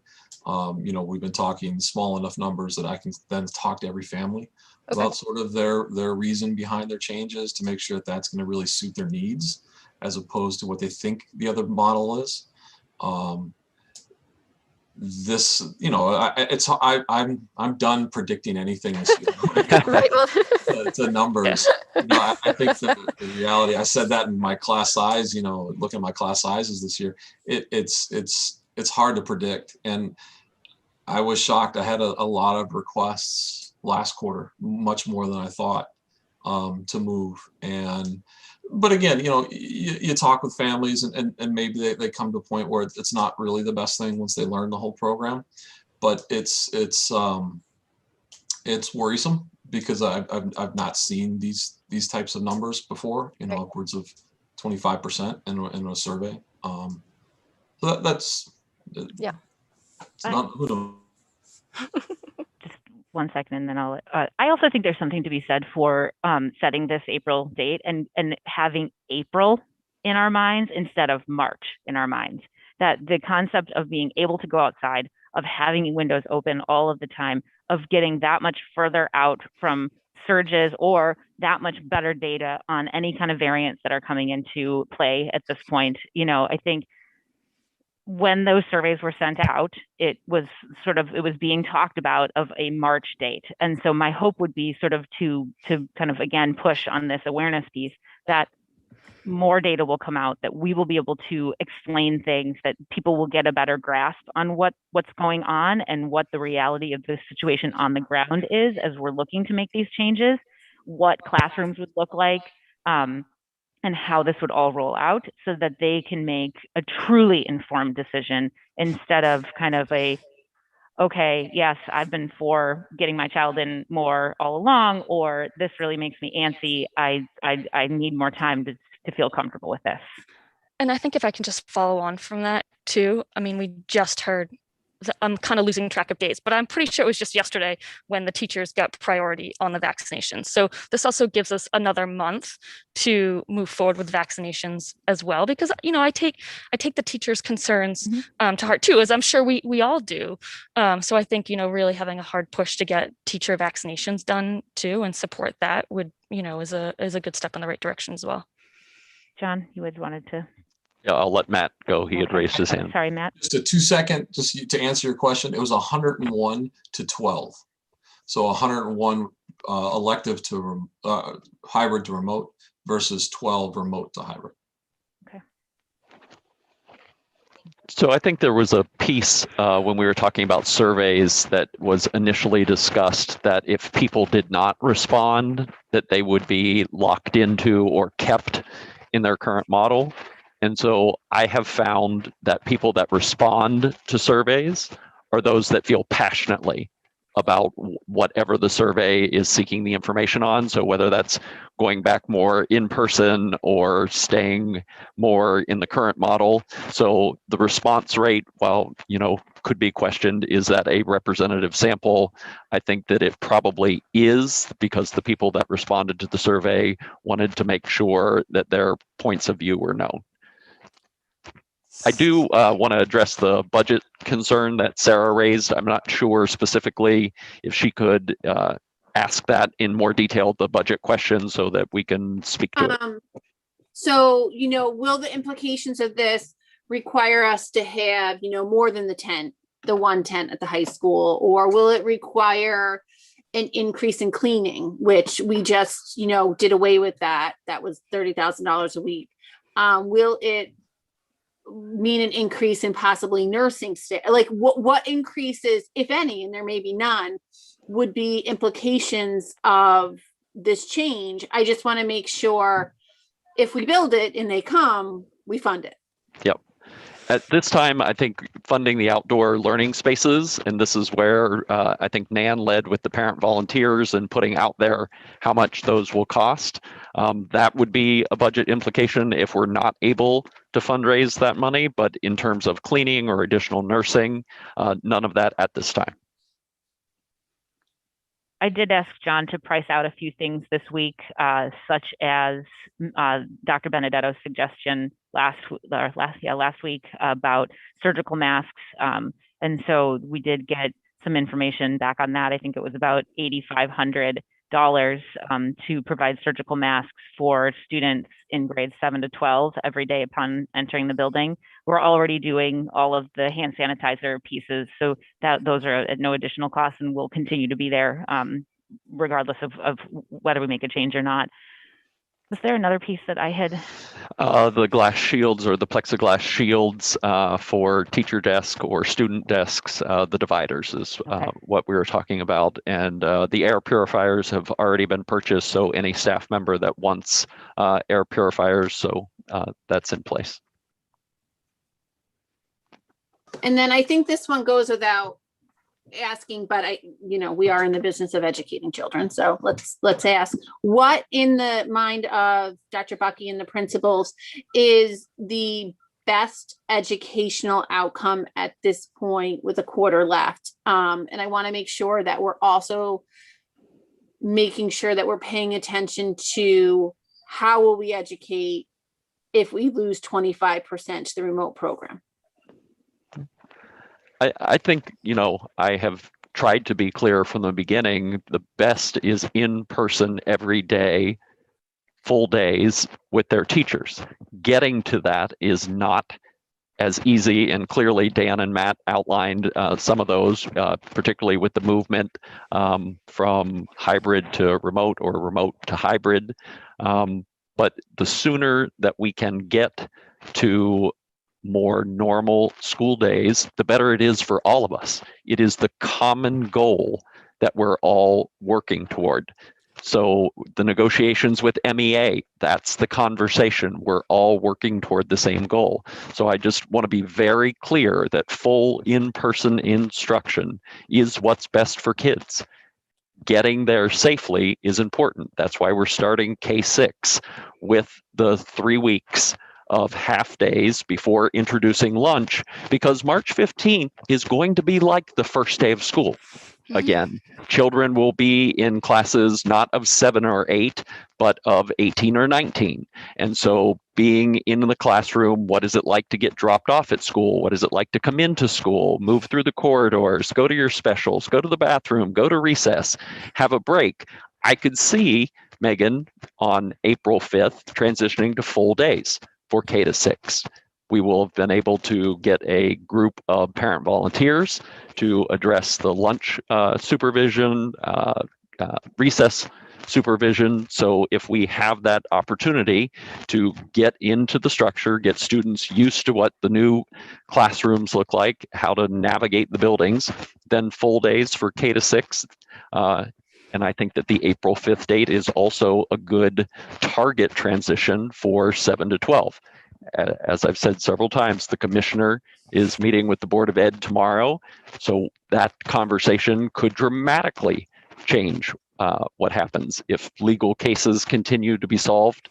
I will say, anytime somebody sends me something, I will reach out to an area superintendent. And I've had several conversations this week where people say to me, what are you doing in Marblehead? Because my school committee, my parents say Marblehead's doing this. Why is Marblehead able to do that? And so I will laugh, and I'm not going to name any districts that I talk to, but they're hearing from their parents, because we're all experiencing the same thing. Everybody wants to be back full in person. And I do think with the plan that we've outlined for K to 6, for the half days leading up to, and I do think the commissioner will announce April 5th tomorrow, but we have to also remember that there are districts that have not yet had students in person. And so when they talk about hybrid and remote learning, and the commissioner saying those models, he would like to be able to change districts being able to count those as structured learning time, I think it's really more focused on those fully remote districts that have not been hybrid in person yet. We've talked about this for quite a while now. There is no easy answer. I think based on what you've just said, Dr. Bucky, I would like to make a motion to have our kids back by April 5th. I'm going to caveat that with, if there are obstacles to making that happen, come back to us as soon as you find them so that we can problem solve. And if we need to adjust, we will adjust. But I'd like to make that our target goal. Megan, I appreciate that. And I think having that directive from school committee helps us to get the pieces in place that we need to whether we are able to hit the target. You know, I can't commit to say April 5th it's going to happen, but that gives us a very focused date from which to work backward. Okay. So I have a motion. Can I get a second? Second. Emily seconded. Can Sarah? we get we don't have another meeting for 2 weeks, which is only, about a week and a half before April 5th, right? I don't have a calendar in front of me, full disclosure. Is there a way to get an update, sooner so that we know that we're making milestones and we know what our hurdles are? Because you've heard me say this a million times, we can't fix a problem until we identify it. So if we need another meeting or additional meetings to identify and address any issues, let's do that. Absolutely. Yeah, no, and I I agree. think, this is what our third meeting in 3 weeks. 3 weeks. Yeah, I think even less than 3 weeks. I think it's 2 weeks at this point. So I think there's a strong commitment to doing what we need to do. If it's best being sent out in informational, sort of updates in emails from John or from the principals, if there's something that school committee needs to send out, or if it doesn't make the most sense to make it a school committee meeting and get information out that way, and troubleshoot, as Megan is saying, be able to ask for more volunteers, all of that stuff. So, I think that everything's on the table at this point. And I just want to make one clarifying point for this April 5th date, but also kind of put it out there because fall's coming, folks, and we need plans for the fall because we need to be, all set. that for families that don't feel comfortable and or have a medical need, they will be accommodated in a remote setting. I know that as of right now, we can do that. My concern is what happens for, the fall. And I want to make sure that we are accommodating them with anytime we make a major change like this, that we're accommodating these people. But we got several emails asking us about, the fall. So I want to make sure that we address that maybe at our next meeting in to the best of our ability, knowing that rules will come down from the state. Right. Yeah. I think that that's something that, the guidance is literally changing by the day at this point. And so I don't think that we can necessarily take any steps forward. I think we're all on top of the information that's coming out and digging into it and figuring it all out. So I think, as we're waiting, it does seem like DESE is going to hand out some guidance and some directives towards the fall at some point relatively soon. And obviously we're waiting on that and hopeful that they will, do a little bit better job in guiding us in this coming fall than last fall. But for April 5th, we will accommodate people. If we're switching distancing, we will accommodate changes. Yes. That the remote program will be sustained through the end of this school year. The remote program will be sustained through the end of this year. And anybody that wants to move into it because we've changed distancing will be accommodated. Well, Sarah, you heard the principals say how challenging that will be. So I don't want to be held to something that I'm not going to be able to guarantee. Certainly, Matt and Dan. 25% of our kids not coming to school. I'd like to. You're muted. Yeah, you're muted. I just, Matt and Dan were very clear that they will do everything that they possibly can, but I don't want to sit at a school committee meeting on March 4th to commit to something that happens on April 5th and we see a 20% change to say that it will look exactly like the remote program that currently exists. And that will have an impact on the families that are currently engaged in that program. Yeah. Just a point of Sarah, I hear what you're saying. Absolutely. Guys, no one outside of that room can hear David. We can hear he's talking, but not what he's saying. That's odd. Are you plugged in correctly? Oh, there you go. Can you hear me now? Here. Yep. Yes. Can you hear me now? Yep. But I think 25% is just a little bit misleading based on the survey numbers. So I don't want this to be that 25% of the people aren't going to come back to school, because I'm not sure that that's a real number.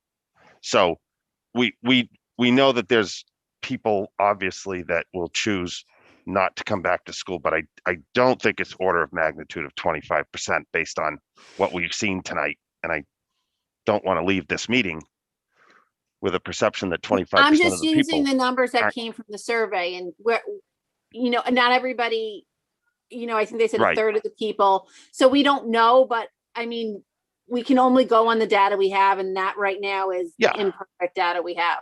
Right. And I think that there is a commitment to continue the remote program a remote program, it will. And I think, as Matt spoke to, if this 30%, that's going to impact in person as well. So, this is not just about impacting remote and that type of thing. This will be, we're talking about a system change here that, again, most likely is going to be mandated. So I think, this is about a date and sort of getting people's focus on where we're headed. And I think Sarah also asked Dr. Bucky, what the best outcome was. And I think we all agree the best outcome is getting back to in-person learning. And that's the objective, since the anniversary of COVID brought us to this point. Now the objective is to get back to where we were before March 13th.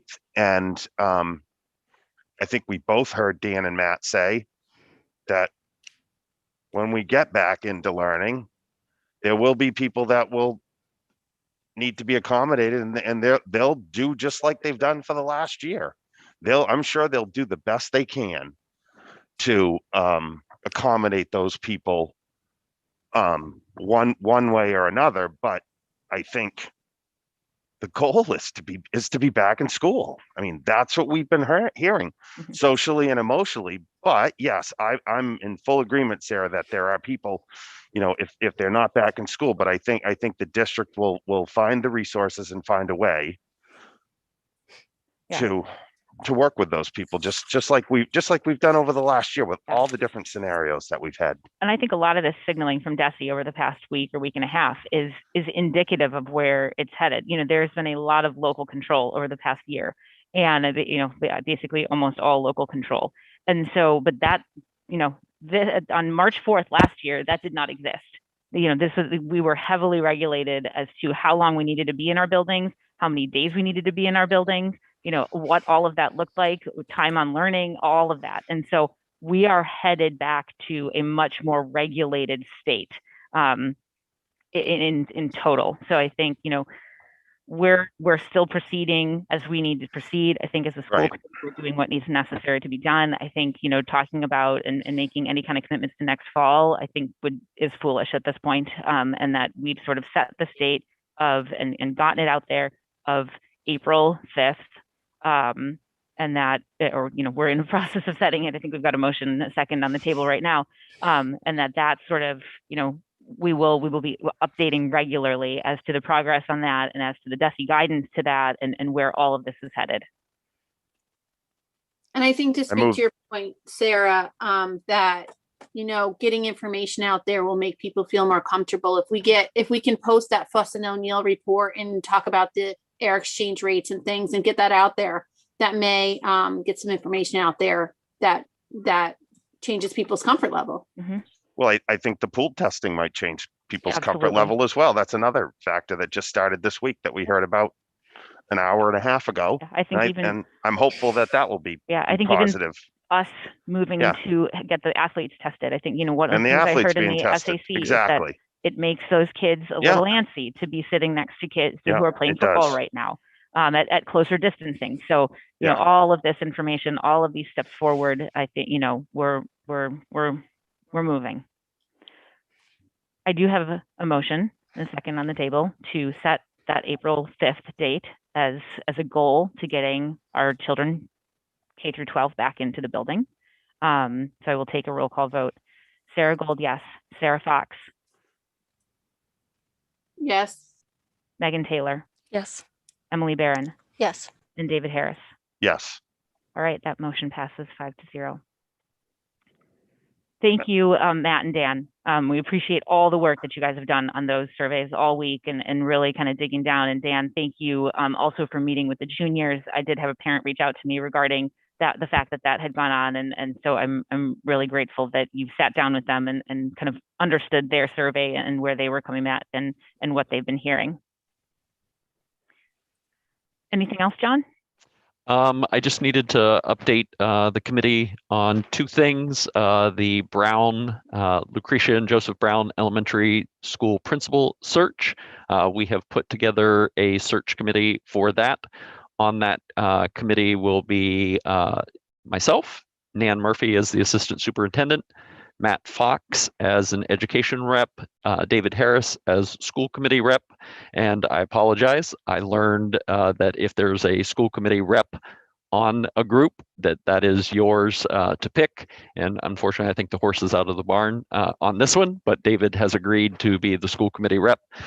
Cindy Schieffer as a parent rep, Brian Burke as a parent and CPAC representative, Emily Moore as a parent representative, Rachel Levitt as an educator rep, and Melissa McGinnis as an educator rep. And we have a tentative meeting, initial launch meeting scheduled for next Wednesday.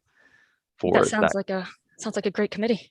Yep. Yeah, good luck. I think just to kind of clear up past precedents, I think this is a superintendent hire and not a school committee hire. And I think in the past, I think a name has been brought to us by the superintendent, and we just sort of give the nod of like, yep, thanks, sounds good, and in this case, it's going to be David. So, okay.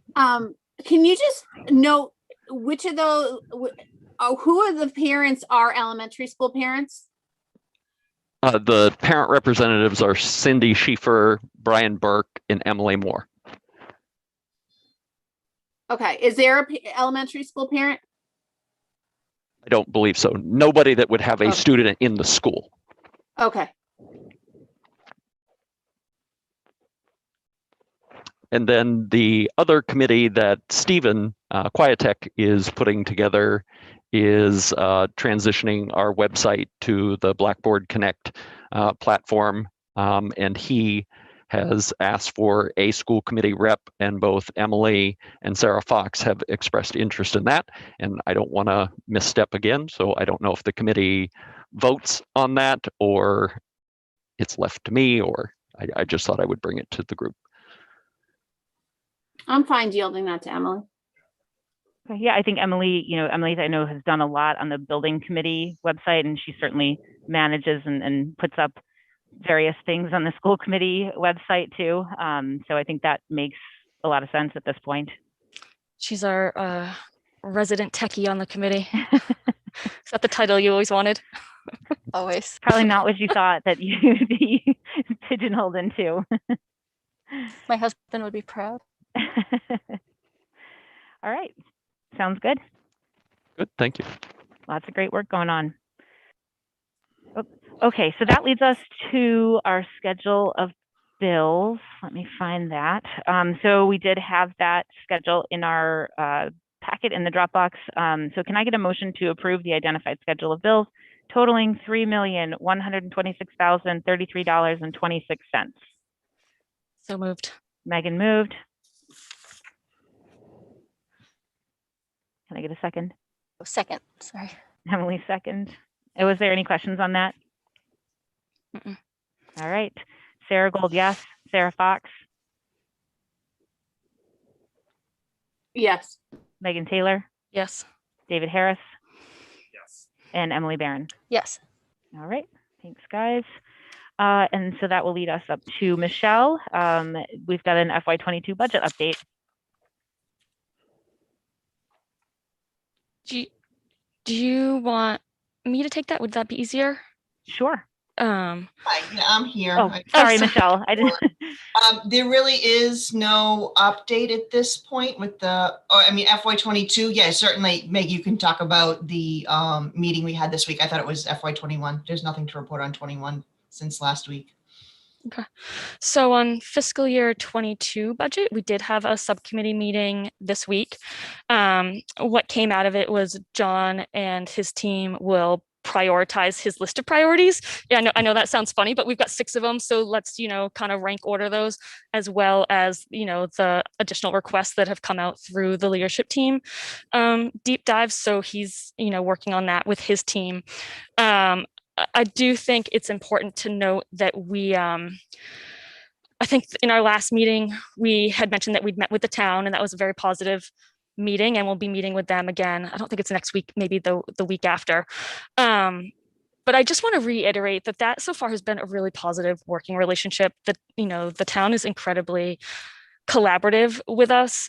And I am going to have to push back on some of the public comment, because I do think there is a lot of give and take with that relationship. And I do think they ask us tough questions that make us kind of think about things. And we ask, John and Michelle the same types of things. So I do think there's a lot of give and take there. And I would say also that I want to make very clear that from the town side, the selectmen, Jackie does sit on, she does attend our joint meetings. FinCom and the town administrator so far have been incredibly supportive of funding our schools. So I think that's an important point to make. I don't think I can say that enough times. I think I've been saying the same thing for 3 years now, but I just want to make sure that's clear. I think the other thing just for this committee to be aware of is we did have tentatively scheduled the public hearing for the 18th. We are going to be working with the town on work backing into that date based on when we need to present at FinCom. So we may be changing that date, and we'll get back to you, as soon as possible with that, but just kind of a heads up.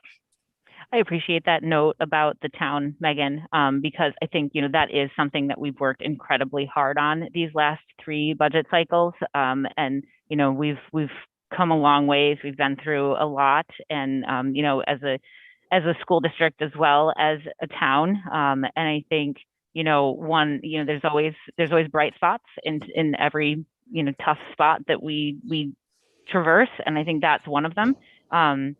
You know, we've talked a couple of weeks ago about, you know, land and everything like that. Like, I think that the relationship we have at all levels at the town right now is a really good one, and that is a really good thing, that, you know, maintaining those relationships and having all of us on similar pages, you know. I think, you know, it's silly to expect, you know, the five of us aren't always on the same page, but we're certainly on similar pages and headed in the same direction, and that's a really good and really important note to make.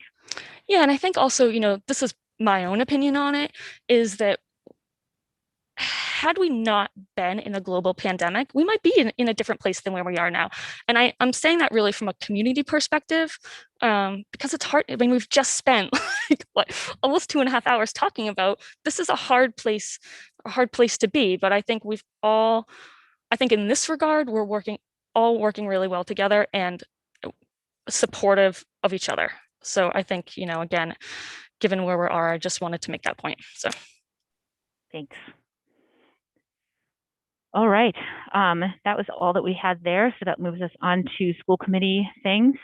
So as we did mention last week, or have on our agenda last week, we had quite a few different policies that we're updating. The face coverings policy, and then a couple that Emily and I, with John's help, have been working on from the policy subcommittee, and then the J policies that are on there, which were part of an audit, I believe at the DESE level, to the special education program and the ELL program. So that those are reflected in that change.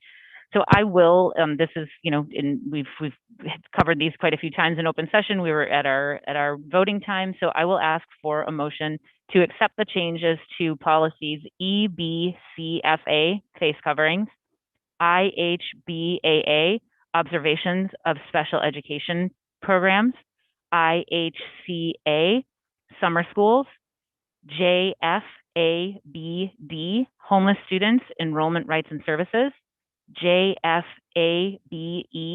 educational opportunities for military children, JFABF, education opportunities for children in foster care. did you ask for a motion? I did ask. Okay, so moved. Thank you. Megan moved. Can I get a second? Second. Emily second. Was there any questions on those? All right. This wasn't on as a vote, right? Was that just a mistake? It does say under one. The vote is actually just over to the side. Policies Oh, to it's review just and vote. Okay. Yep. For the observations of the special education program, that was the one where I saw the most redlining. And I didn't know if the way I was reading it, if that was because of possibly, you know, things with COVID that we're worried about having more people in, because there was a lot of redlining in that one. Let me see if I can pull that one back up really quickly. Most of what we've done is really looking at best practice with those. So we will look, when we look at them at the policy subcommittee level, we pull up quite a few other districts and kind of compare and contrast, and then discuss what makes the most sense for our district. Just looking at that, We added that note at the bottom because that was on. That was on. We didn't have it, and it was on every multiple single other of ones the other that ones that we looked at. So yeah. it was like a huge piece that we just added. Mm-hmm. Okay. All right. So it doesn't change the policy. It just lends some clarification. Yeah. Yep. All right. Sarah Gold, yes. Sarah Fox? Yes. Megan Taylor? Yes. Emily Barron? Yes. And David Harris? Yes. All right. Muted. Oh, Yes. sorry. No. Yes. David, yes. Emily? Yes. Sorry. All right. That was 5-0. Thank you, everyone. That leads us to subcommittee and liaison updates. Are there any? I don't think anybody's met this week. So I gave the budget update. Yeah. Emily, did you have something? I have a Metco update, or just an event. The annual cultural celebration is happening. The date's been set for May 14th at 6:30. It's going to be outside, COVID friendly. And May what? 14th. Thanks. And it's just really exciting that we are able to do it this year. And there's a big committee that's working on getting everything together so that to save the date. That is really exciting. I think that was basically the last thing that happened in the district last year. I know Megan and I went, and it was a really fun event. Great food, great entertainment by the kids. So I'm thrilled to hear that that's happening. Yeah, that's awesome. Yeah. So Emily is the resident technology person. I will be the resident nag here. Okay. So we have this new school committee website, which is great. I would just like to implore us all to get our minutes approved at our subcommittee level and posted up on the website. And if we add meetings or change them, just try to, with Lisa and Emily's support, to get that calendar updated, because that website's only as good as the data we put out there. And I did talk to Emily again this week about looking into that push notification functionality, because I think that's an important one for the community, so that if we do make changes, we can get that out there. I have no idea how easy or difficult it is. But that is something that, we're aiming to get done. But I just want to make sure, we all get, I know minutes are boring, but they're really important. And if we can get those out there and updated, that would be great. Yeah, absolutely. Thanks, Megan. So for facilities, as the same as last month, we're in a holding pattern until we finish that review. Michelle had said it's going to be due in, she said I think last Wednesday or a few days ago, 2 to 3 weeks. And so we are going to have an off-cycle meeting and probably an additional meeting as well. Because once that report comes in, we'll have a lot of work to do. And policy, just to note, is we're meet on the second Tuesday. It should be next Tuesday. John's got a conflict this month, so we're punting it to the Tuesday after, I think is the 16th, if I'm remembering correctly. All right. Can I just say, minutes and dates and everything, if you send them to me in an email or text me, I can update the calendar with information and date changes pretty quickly. So I just need to have and Lisa has set up a Drive folder for subcommittees with one folder within it being strictly for minutes, so that if we dump them there after they've been voted, that then Emily or Lisa, who's ever doing the posting, can easily access them and get them up right away. David, anything new with the building project this week? There is, but I think Dr. Bucky has a couple of quick updates related to the meeting that you had today that you told me about, and right. I'm sorry for looking at you blankly. Share my screen. Yeah. We had a meeting with the moving company and had the initial discussion about what it will look like to take 3 buildings and pack up rooms and move them into the new building. And having done this in 2 other districts, I know that if you allocate 5 boxes, teachers will want 15. And moving into a new building is not moving all the furniture and 20 years worth of supplies, materials, and that. And so that was a good conversation with the moving company to talk about kind of just preliminarily what the move will look like, and some tentative benchmark dates about teachers packing up their rooms and what they will use and where that stuff will be stored. So not a long meeting today, but a good one. Right, and I think it's worth noting that unlike a move where you might just get allied movers, this is a very specialized moving group that our OPM and Gilbane have worked with them before. Yes. They specialize in moving labs and hospitals and schools, so they're very focused on. They have a lot of legwork to do where they'll take stock of what's going to be moved, and it's going to be a very precision move when it comes down to it. Absolutely. Yeah. So that's real exciting. And there have been some ongoing discussions this week, continuing on furniture and equipment with the displays taking place right at the vet stage. We had a kind of furniture gallery set up on the stage at Vets for teachers and teams of teachers or interested people to go in and look at chairs and desks and other furnishings, and to check out materials and textures. And there's small wares that for cafeteria and nurse and custodians and the STEM lab and classrooms. And so Donna and Sean have been working with teachers and teams of teachers to get those completed. And then there will be an update, I think, at the building committee meeting this month on where that the FF&E process is.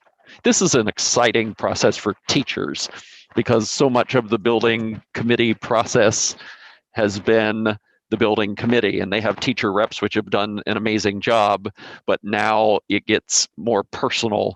What will my classroom look like? What will the supplies, materials, equipment, desks, and to have voice in that process. This is just a really exciting phase of the project for educators. Thank you. And then I have one other thing here. This will probably be the least dramatic update that people have seen from a picture standpoint, but this is really exciting. I have to say, it's something that does keep people up at night on the construction project. This was at 3:15 today. As people know, it's over by Tower School at the corner of Dartmouth Road. And the new pole is in. Verizon puts the pole in this part of town, and then the infrastructure that goes on the pole between Marblehead Light and Verizon starts from here. But why this is critically important and it's repositioned is the power will now go underground from this point out to Dartmouth Road and take a right-hand turn. And hopefully within by next week, we'll start to see digging in the road where the underground power will go to the school, and we'll be well on our way to having the 3-phase power that we need at the new school. So I just want to say it's a big milestone. I was excited to see the pole up, and I wanted to share that. Thanks, David. Great. As always, there's exciting work going on over there. Yeah. All right. So that takes us into our final portion. Any new business? All right. We had a couple of things of correspondence. One was, of course, a piece of correspondence that is in the Dropbox this evening. John had written a letter to Lori Ehrlich just asking that the Johnson & Johnson vaccines be prioritized for teachers. This letter was written and sent before Biden had made his mandate the other day, and Baker followed suit in finding spaces for the teachers. But just to kind of highlight the continued work on that,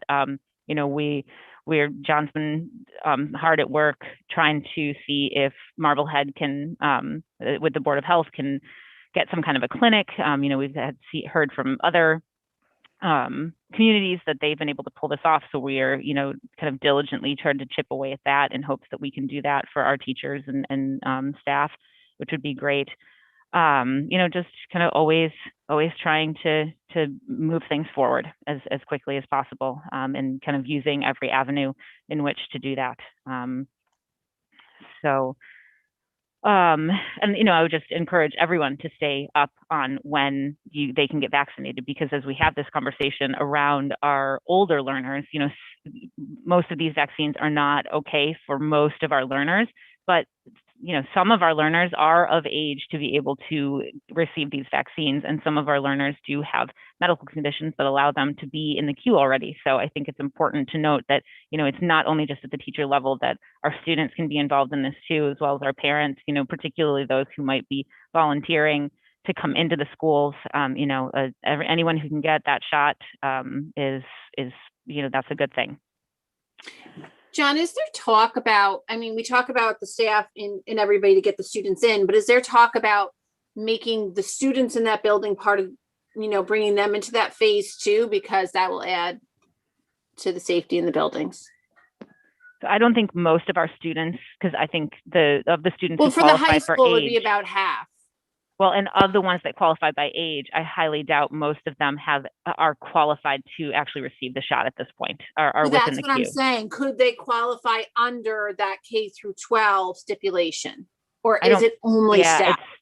it's teachers and childcare workers, and it's pretty specific.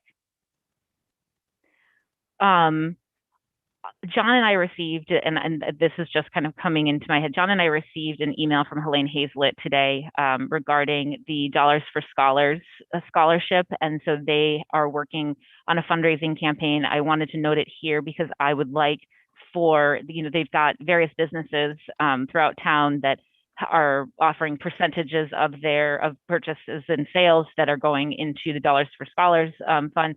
So I was just going to run it past the committee to see if maybe we could put that up on the school committee website to just get that a little bit more out there. That scholarship fund does do a lot for our students in giving funds out as they move on to higher education. So if that's okay with everybody. Okay, great. Send it over. All right. It is now official. There's absolutely no reason to read the weekly update. There is nothing in it tomorrow that has not been discussed tonight at school Spoiled committee. everything. I will note too, I got a very late request, from a petition that's been going around. It is in our inboxes, I believe. I'll go through it. I do want to just note it in correspondence because it's come in. I have not really gone through it at all. I know it's talking about a return of students to the classroom, so hopefully, a lot of what's in it has been covered this evening, and we'll dig into that and put it in correspondence or somewhere else on our agenda in an upcoming meeting. All right. That moves us to our second phase of public comment. I will start with Donna Weiner. Just state your name and address for the record again. Great. It's Donna Weiner, 36 Munkford Street. And I just want to start by saying it's abundantly evident that everyone is working really hard at every level, from the teachers and the support staff to the school committee and the superintendent. I just want to say thank you. I very much appreciate that. And then I remember Mr. Fox and Mr. Bauer stating a reason why vets and the high school were being considered as a unit when these decisions are made. I can't remember what that reason is, but I just wanted to say that I would encourage you to consider veterans and high school their own entities. I have a student in each building, and it's a very unique and separate experience. And there may be changes that you could make for one that you couldn't roll to both. And I wouldn't want you to rule out something just because it's not for everyone, because we're already making changes for the K through 6 and separating out that group. So there may be additional segregation that we could do. And then I listen carefully, but if you nod off for a minute, you miss a lot. So I may have missed it. I heard very clearly that we are working to get our K through 6 back to full days by April 5th. And then I also heard the motion to get all students back in the building by April 5th, but 7 through 12, they are in the building right now. What is the goal for the older kids on April 5th? Are we looking to do one of the models that Mr. Fox or Mr. Bauer proposed? I just missed what you approved, and I'm happy to read the superintendent's update tomorrow to fully understand it, but I just wanted to let you know that I missed it. Thank you. So although we don't usually respond to public comment, because that motion was specifically about clarifying this information, I'll clarify it. We are looking for the superintendent to make plans to have all of our learners back in buildings 5 days a week by the 5th, with the 5th as a goal. So Wonderful. Hopefully that clarifies it. It did. Is that 5 full days, Sarah, or just 5 days a week? I think that's to be determined. I think obviously through that it's, and Megan, maybe did you? I'm not remembering the motion exactly. Did you say full days in there? That was my intent. Okay. 5 full days. But again, I want to caveat: if there are obstacles, then we need to bring those to the table, and if we need to readjust, we will readjust. But I think that should be our goal. That was said. Okay, great. All right, Donna, did you have anything further? I don't. Thank you very much for the clarification. Thank you. Erin Noonan. Erin Noonan, Beverly Ave. First, thank you for your service on this committee. The stress of sitting in your seats at this moment in history is surely enormous. And I am sure that you have all had many sleepless nights. I am seriously concerned about the consequences of this year's budget discussions. Honestly, I'm struggling to understand the attitude that we would have maybe been in a different circumstance had we not had the pandemic. Our needs have not changed because we are in a pandemic. In fact, actually, they have only increased. So the logic isn't sitting well with me personally. And every year, it's another excuse after another. First, it was, in FY20, we needed to restore credibility in the town and clean their house and wait to onboard our Bill McAuliffe, who's going to do a deep dive into the budget. And then it was not that year. We had to wait the next year because we were onboarding a new superintendent. And now this year we have a new superintendent and a quote pandemic. Like, we are in the midst of a national crisis in public education, the likes of which we have never experienced in history before. If this is not reason alone to stand up and demand more funding, I don't know what is.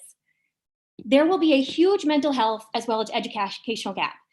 It is still unclear how our district plans to address the learning loss of students and resources we will provide to those that require remediation and academic support from this year. I have attended every meeting and budget meeting for that matter, and have yet to hear any plans to address this. I'd like to advocate for our school committee to direct our administration to identify and detail the educational gaps, learning loss, and needs that common sense informs us will exist due to the past year of significant school closure and pandemic. I would like to see the school committee charge the administration with creating a plan to address this and a budget allocation as well. The town is asking the school committee to level fund operating costs, which does not even include the addition of any of the new budget priorities that have been laid out, which are very modest, and and it also doesn't even account for the reduction of staff, a principal, teachers, and other positions. I've also not heard any plans to address the long deferred maintenance needs or implement any of the forthcoming recommendations from the facilities assessment we just had paid for to have done this year.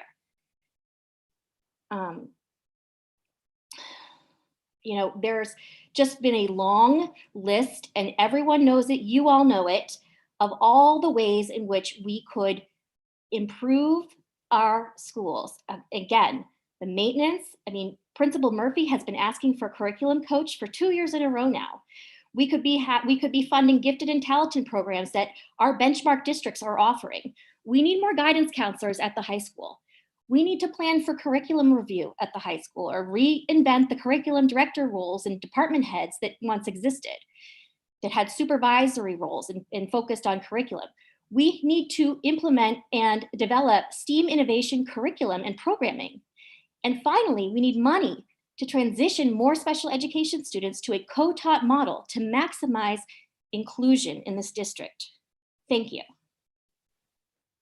Thank you, Erin. Catherine Martin.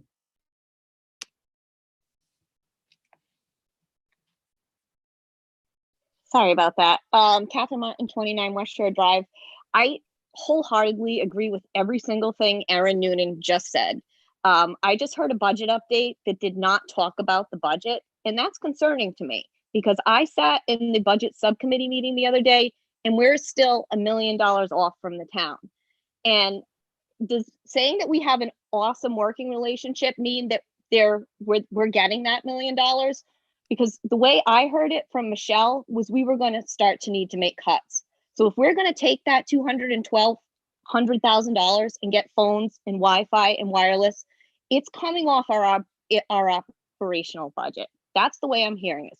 We're going to choose between phones and personnel. We're going to choose between math curriculum and personnel.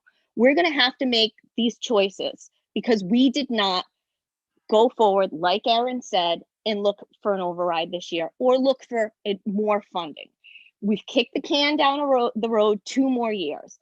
I didn't prepare a statement tonight. I didn't know I was going to speak. I expected to hear a budget update that was going to address this gap that I heard about in subcommittee. That's not what I heard tonight. I didn't see any numbers. We're a month out from the budget hearing. We've got $1 million gap. We're, just like Erin said, we're going into this horrible educational crisis, and we were in bad shape before COVID. The maintenance, the curriculum that's overdue, the guidance counselors that we need to hire, the curriculum coaches, the technology. If it wasn't for COVID, I don't know that the technology would come to light. We have $1 million in technology needs. I don't understand how we're going to resolve this budget in a manner that is student facing. I have heard people going ballistic because we want to get a communications director. I'm like, why? You should be going ballistic over the fact that $42,000 is such a large amount of money in a $42 million budget that we can't even give our superintendent that leeway to hire that position. This budget this year is very concerning. And I'm going to quote Bill McCalda, you don't find $1 million in pencils. He said that last year, same holds true this year. You guys need to get the work. The budget falls on the school committee. The 5 of you, get your heads together. If you need to put heat on our administration to get more of a needs-based budget, you have a month to do it. But right now, it's the funding for next year is scary. Thank you. Thank you, Catherine. All right, that's all the hands that I have raised. So that leads us to adjournment. So I will adjourn us at 9:41. Thank you, everyone. Good night. Good night, Dan.